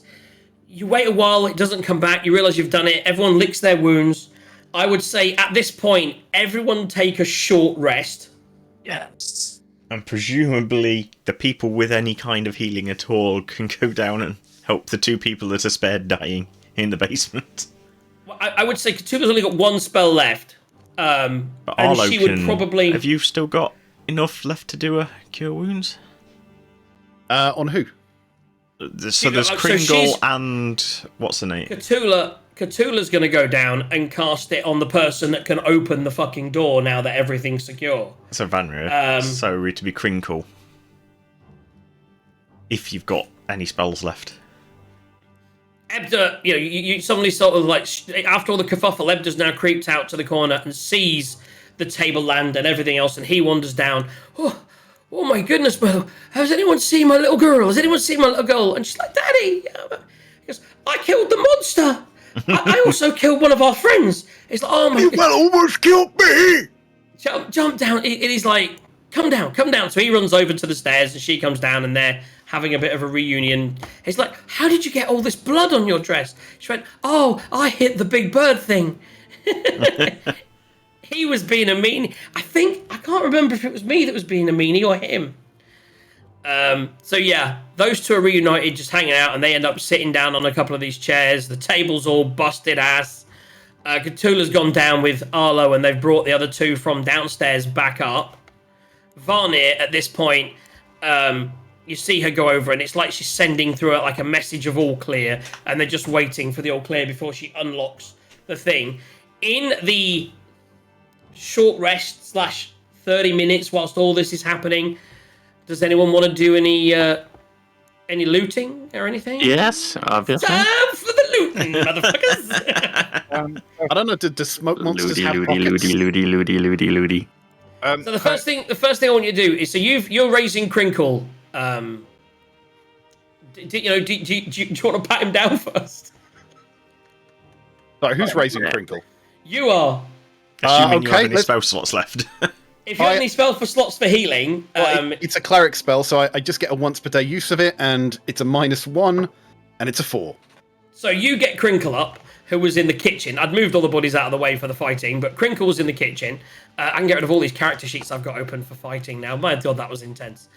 Where did I put Crinkle? Crinkle is that Crinkle? No. There's Crinkle. So Crinkle's here on 1 hit point. You go in there. So now I need to go back to the actual whole thing here.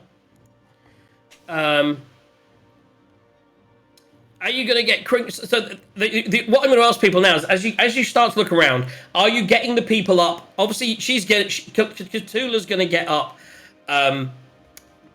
What's the face straight away, and they're going to go and sort out releasing everything. I would say that brings everyone to the sort of downstairs area. Did you want to do anything illicit whilst you're down here? It's your option to do that. I'm going to ask Crinkle if they can finish making breakfast. So you're getting Crinkle up before you try and loot his room? Is the question I'm asking. Well, that's kind of up to Arlo. I can't heal. Yeah. Yeah. So you're going downstairs. When you go downstairs, Arlo, are you going straight to Crinkle and raising him, or are you starting to have a look around? That's the question. Really. I'll heal Crinkle while the other two look around. Okay, so you say you'll heal. So you've got in there. You two guys. Obviously, you've been told to stay out of the first room. You've kind of already glanced in there. In Varna's room, there's just some candlesticks. Let me double check what my alignment is.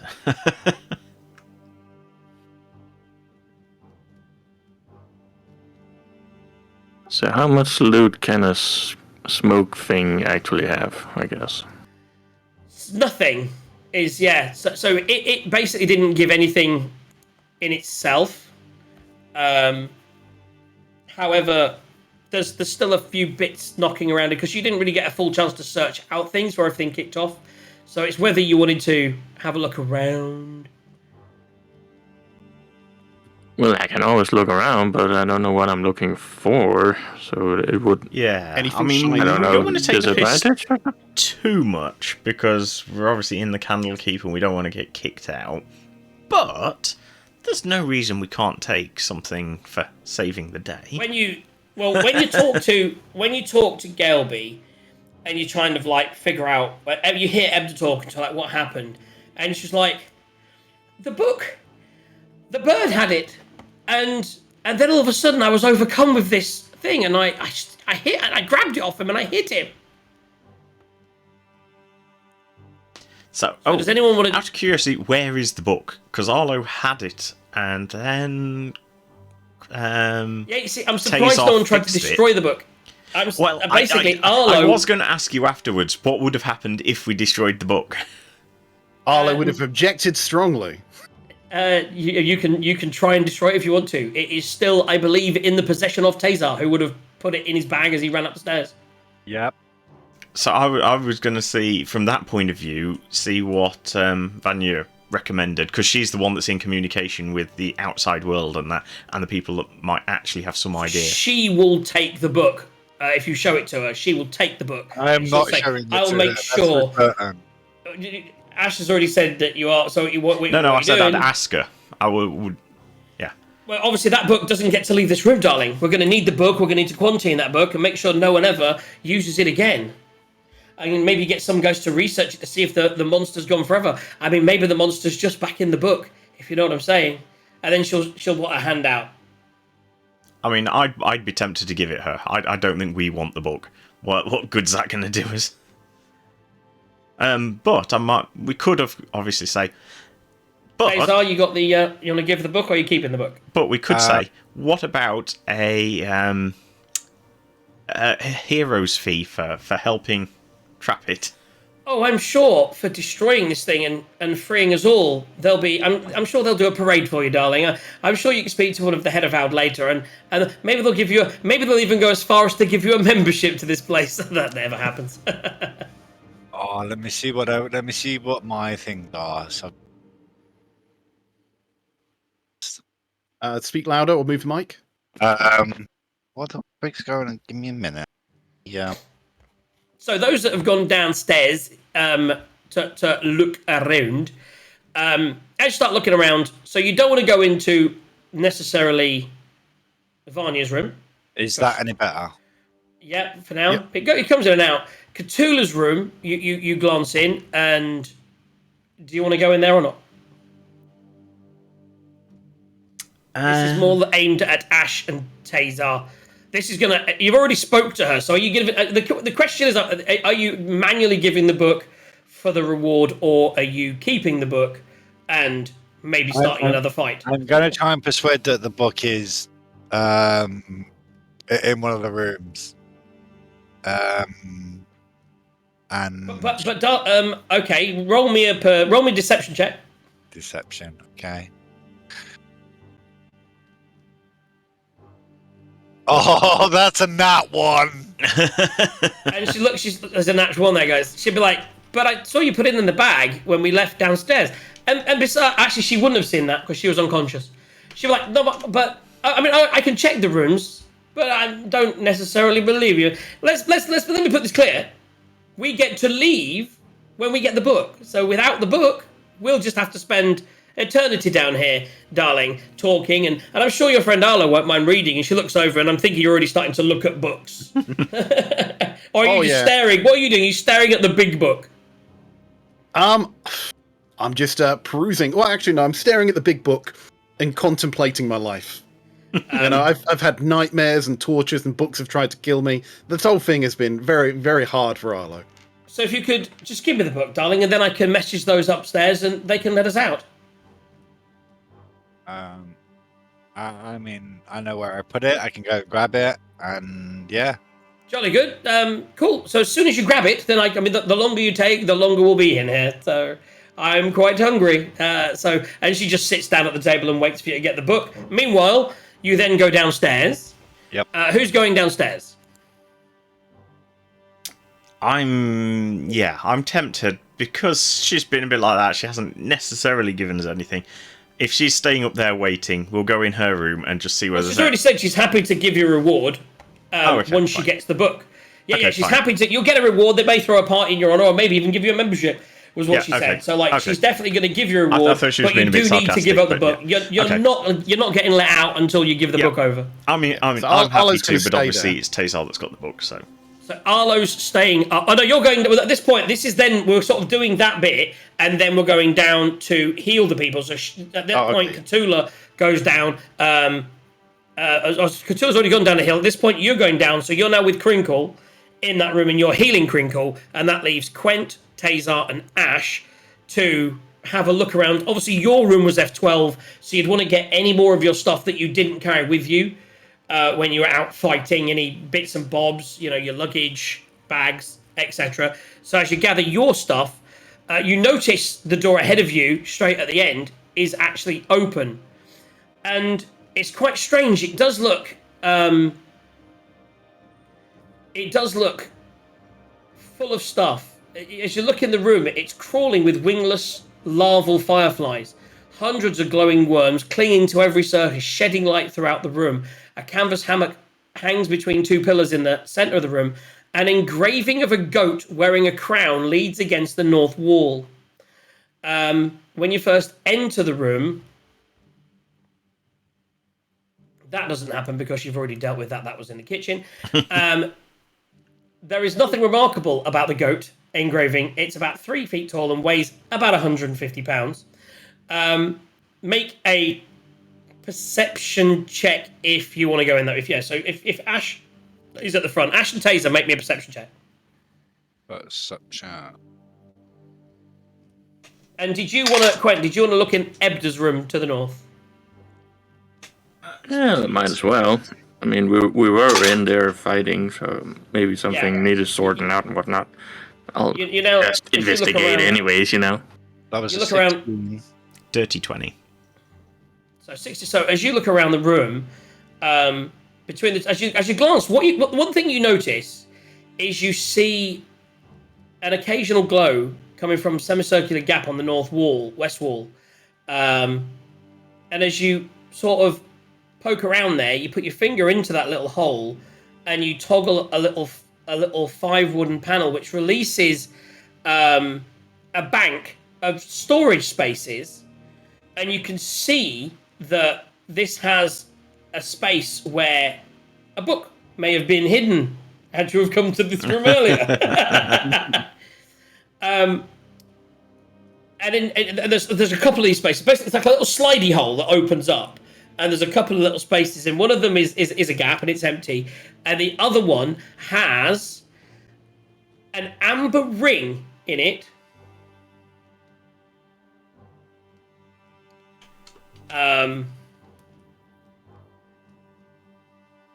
An ornate curved dagger, and 4 intricately shaped glass bottles with nothing in them. Okay. There is also a potion of gaseous form. Okay.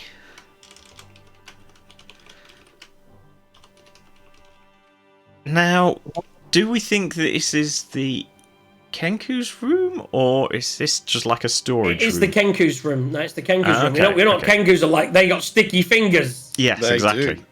They've been stealing books from around the place and reading them, and they've been stealing other things. And as you look at the ring, it does have like an engraving on it, which I will get to in a second. I need to just finish the thing I'm doing for. So in Ebda's room to the north, you spot a tidy room with a clay bowl with the remnants of a meal that is looks quite old. On the trunk is a set of avowed robes and a wool coat. The room is furnished with a bed.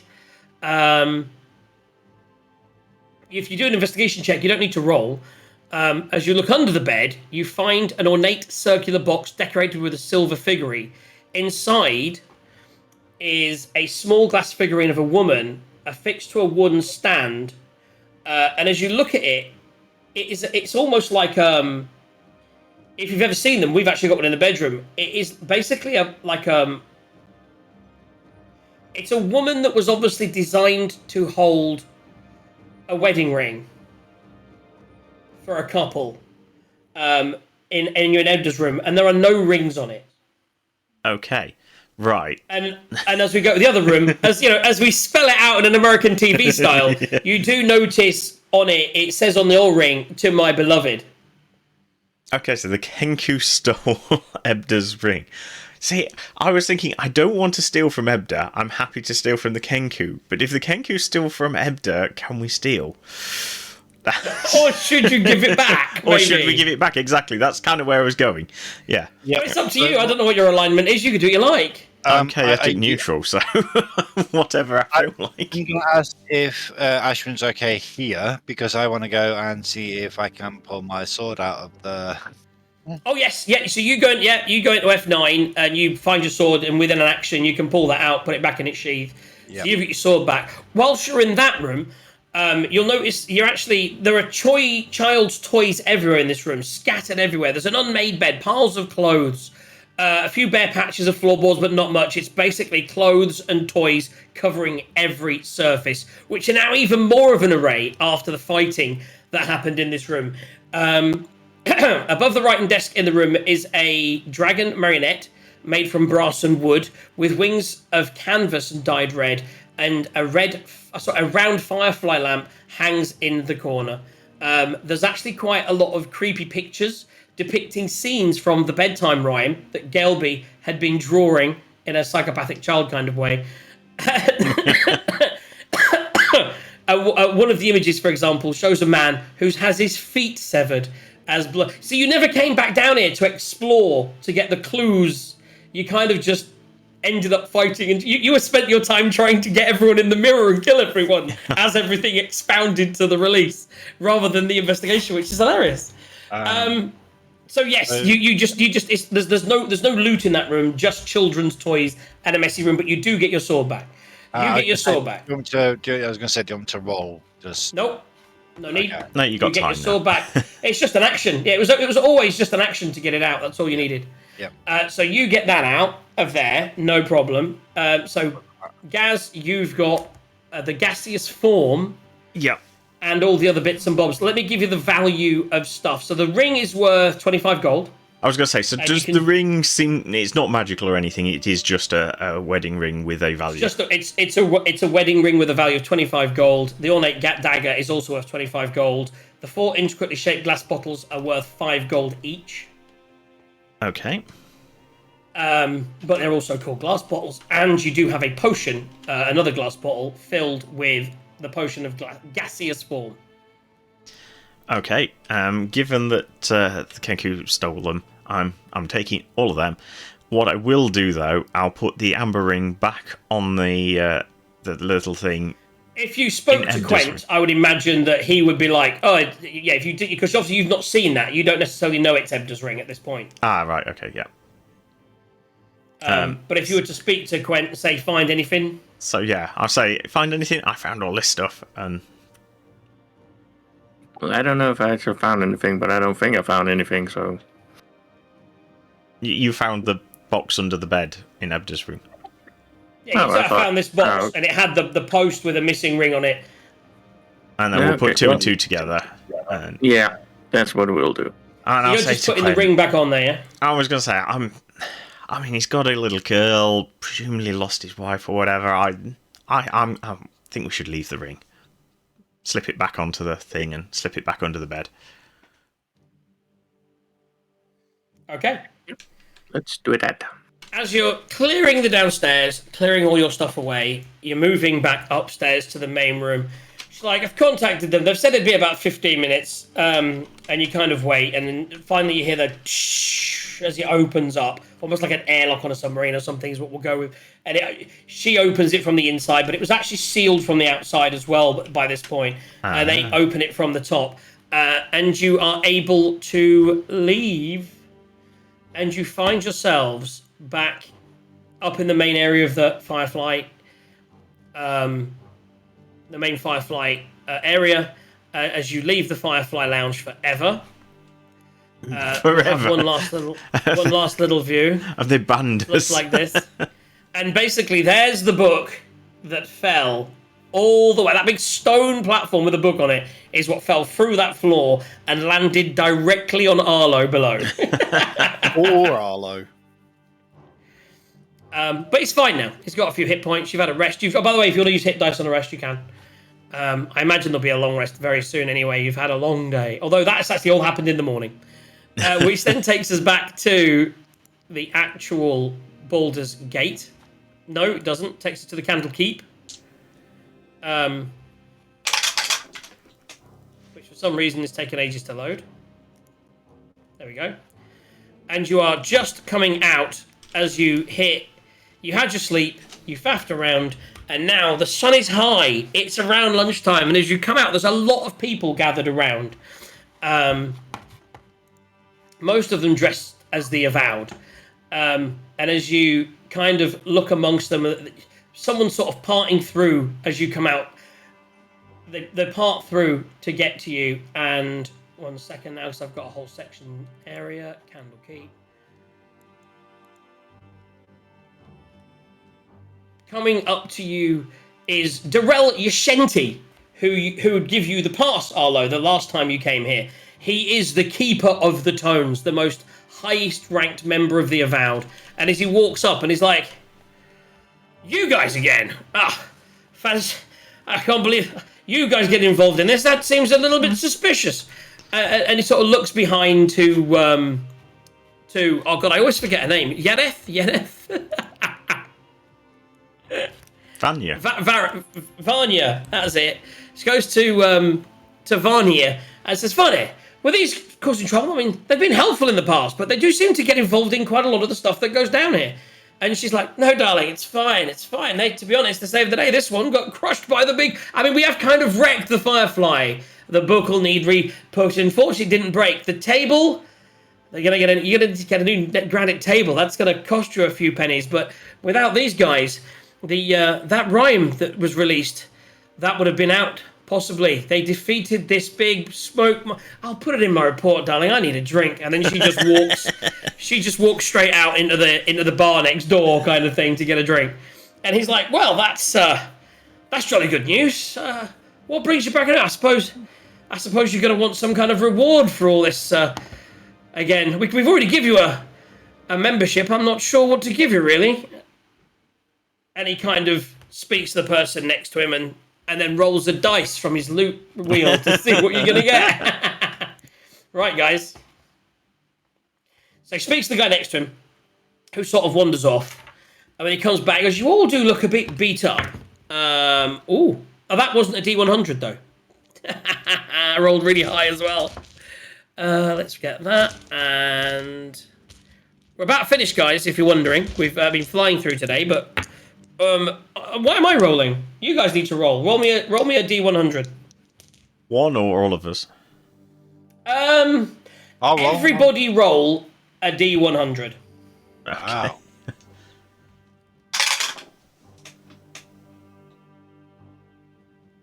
That's 84 from me.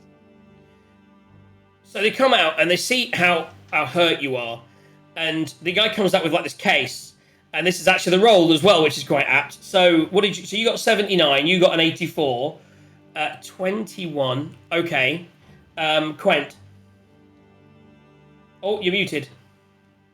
Well, push to talk, my bad. There we go. So is that 80. an 8 or is it an 80? 80. Which Okay. one's the one? Yeah, it's 80. I was saying that, but okay. Well, okay. So between that's random. So basically, he gives the three of you that got between 75 and 85. Or 86, you all get a potion of greater healing. Excellent. Which is something you all really needed. Yes. And that's what you rolled, which is really random. So he gives each of you a potion of greater healing, and he says, and he goes, this is the healing. We only have 3, but he goes, you can have this, and he pulls out and he gives to Arlo a potion of resistance. Potion of resistance. And I don't know what that does. Well, I don't think it covers falling objects. So it gives you acid, fire, cold, blah, blah, blah. When you drink the potion, you gain a resistance to one type of damage. We can either roll it randomly or... Well, I think we'll do that. I think we'll talk about that off the air. But yeah, we'll say that that's probably going to be a potion of resistance that at the time of you taking it, you can maybe choose what it is. Or we'll roll, depending on whatever. I don't know. We'll figure it out. Yeah. Guys, whew, we got through it. They defeated Shemshime, Shimshim. We never have to do that song again, except for in the final credits when we go out today. And that's pretty much what we've got time for. We have looted. You've been rewarded. You've come out. The day is yours. It's lunchtime. You, if you remember rightly, you came here with an appointment with a certain Dragonborn about a certain map. And as your senses come about you, you probably think that you might want to have a quick drink next door. And what you do need to do is you can use your, you can short rest if you haven't already. Feel free before the next session to get any benefits you get back from a short rest and use any hit dice that you want to use on that short rest. And then we'll start the next one in the afternoon with the afternoon and evening ahead of you and a man and a book to discuss, or a Dragonborn and a book to make discussions with. And that's that. Whew. I tell you what, that was fun. It's one of my favourite things I've done, the Shemshime thing. I mean, it's got a table that it's not at any point, I've got to remember now, but basically if fewer people are concentrating than are not concentrating, you roll to see if you trigger one of the events. Oh, so it's not a I didn't get that because sometimes it was affecting people that were concentrating, but it's numbers. It's a net gain between how many people are concentrating and how many people are not concentrating. Okay. So if there's more people singing than are not singing, you then roll, and you can choose how often you check that information. That's kind of down to me. And then if you roll and it triggers an event, there are then 6 different events that can happen, which start from the room changes temperature to you all try to murder each other. Do you know what I mean? Random books fly from the shelves. The library becomes much colder. The fireflies flicker. That's 1 to 3. At 4, which you did trigger the shadows appearing and attacking you. You triggered the intelligence saving throw or constant damage in a nightmare, and then 6 was the one you finally triggered, which was the DC 14 wisdom saving throw, or you attack a person next to you. And so that they were the random events, and then through each of the phases, so every phase also had things happening. So the first thing was Ebda's outburst, where Ebda goes a bit crazy and gets paralyzed and just starts screaming. The singing skull was the next main event, and I can go to these things whenever I want as a natural progression. So obviously once the skull had happened, I let you do some stuff until you got boring, and then I did the escape attempt, which was Tallulah trying to get out, which then led to the puppeting event, which was where he can take over people, which failed miserably. And then the final event only triggers once you discover the book, but if you haven't discovered the book by part 6, you discover Gale be covered in blood. And it's really well written. It's super good. super good. So yeah, guys, thank you so much for tuning in on this Sunday, this long Sunday. I've actually got a sweat on. The sun has come out. The sun is shining in sunny St Albans after a bit of a cloudy, miserable day. I believe there's a concert on tonight with some really terrible artists in it if you're in the UK. Because, yes. Yeah. Yeah. I'm not sure when that starts or finishes, but to be honest, I don't care because it looks terrible. There's a few cool people, like Lionel Richie's going to be there. Which means it'll probably go on all night long. So there you go, guys. Hope you enjoyed all the fun and games that we did today, and hopefully you'll tune in for the next session, which is when? Can we just get some confirmations on dates? And we need to do some dice rolls. Yep. I'm pretty much free. So it's crazy bank holiday month in the UK, where 3 of the 4 bank holidays in the month are... Sorry, 3 of the 4 Mondays are bank holidays. It does mean that obviously next week...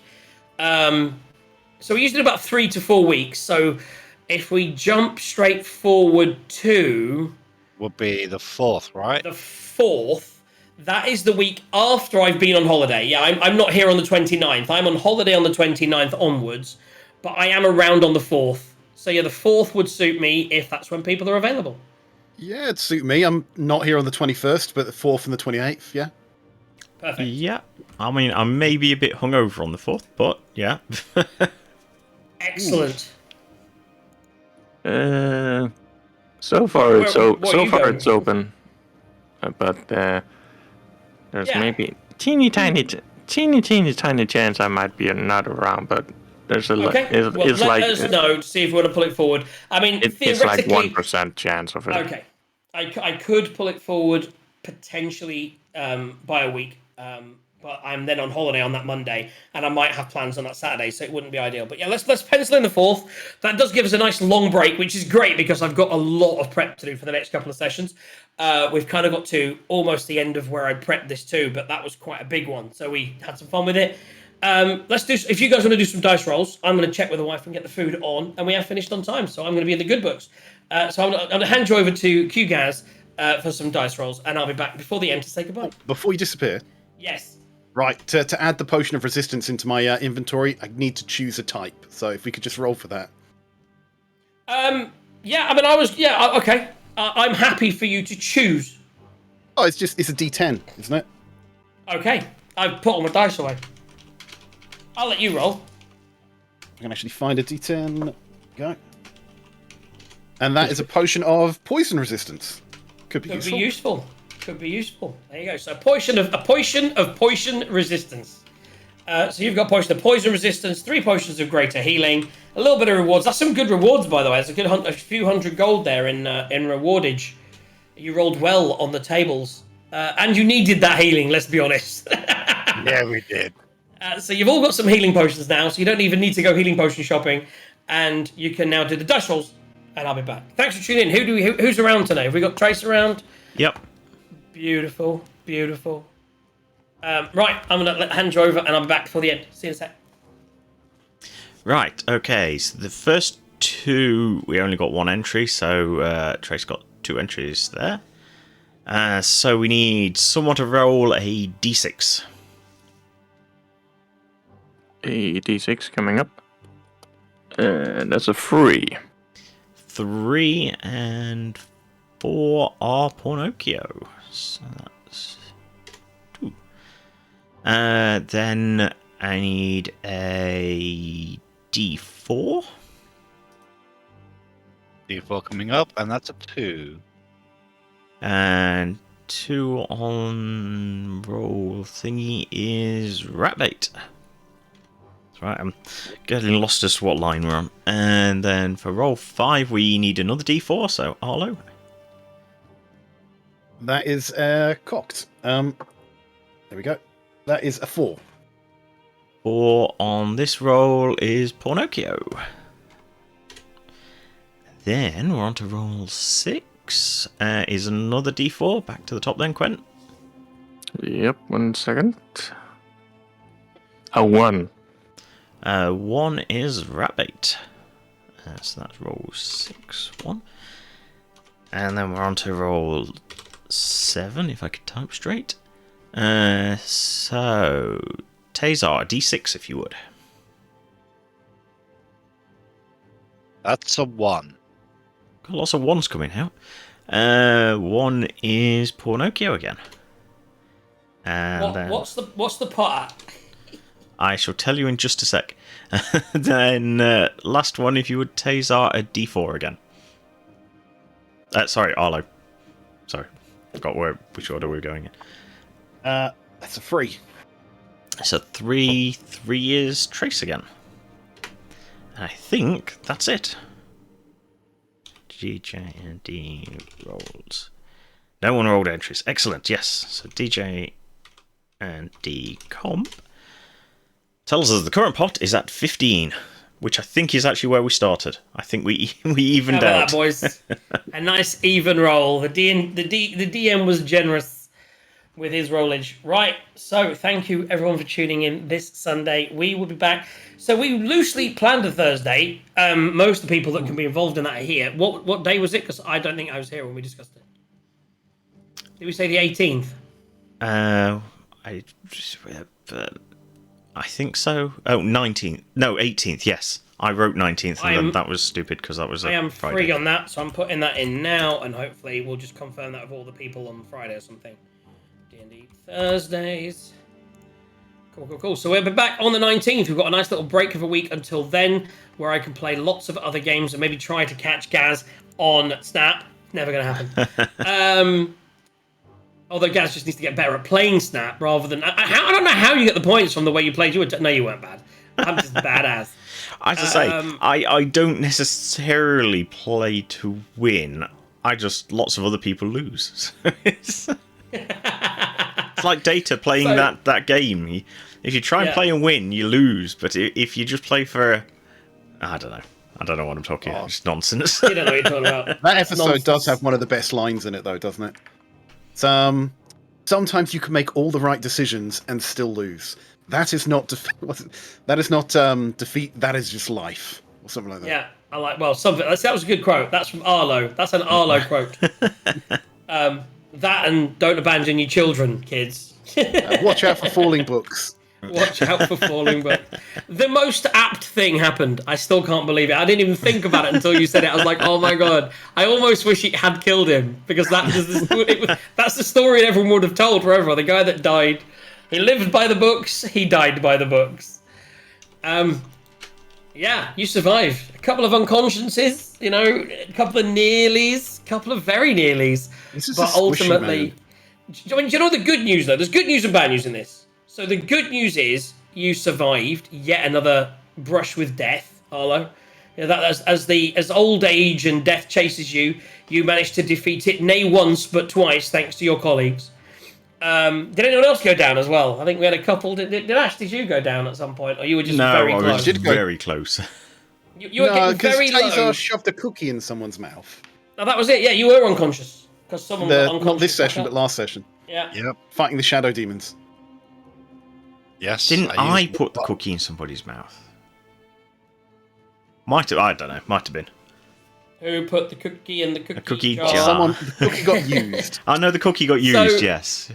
Yeah. Could have. So ultimately, but a lot of that is because your hit points are quite low.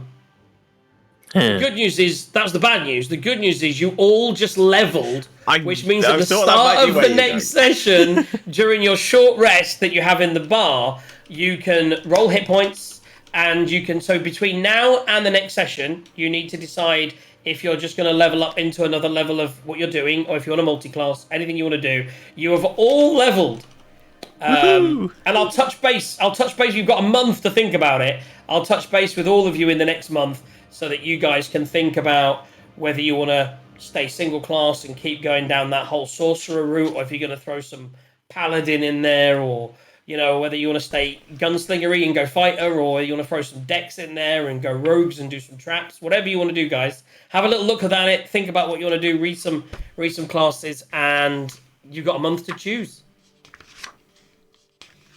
Don't sound too excited. You're just leveled.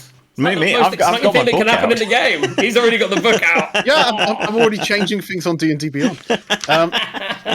Question, Ashrin. You've Yes. got some sort of divine / clericy stuff going on in the background. Are you able to take cure wounds? Am I able to what? Sorry. Take a cleric spell. I can. Yes. Ooh, see, even I didn't know that. Because just a suggestion. You run your character how you run your character, but cure wounds or we're going healing to take word this would off be air very and let you guys Yeah. can keep talking. Thank you for tuning in. I don't know why I'm saying it. I don't. I'm going to hand you over to the person who's broadcasting so we can end their broadcast. In fact, I'm going to keep talking over him like everyone does me when I try and end. So That's no, fine. go on. Over to you. I'll just leave it going. It's fine. Listen to us met again. Well, I guess you need to change the outro to the outro music, and we'll wrap up for today, and see you again next Friday. I think is when most of us will be around. Indeed, yeah, I think there's a Friday going on, so we're all going to be here on Friday for the usual shenanigans and the ultimate announcement of the date for the party, which We'll we hopefully need have to decided. figure out today. Yeah, right. That's me saying good night and good evening to you.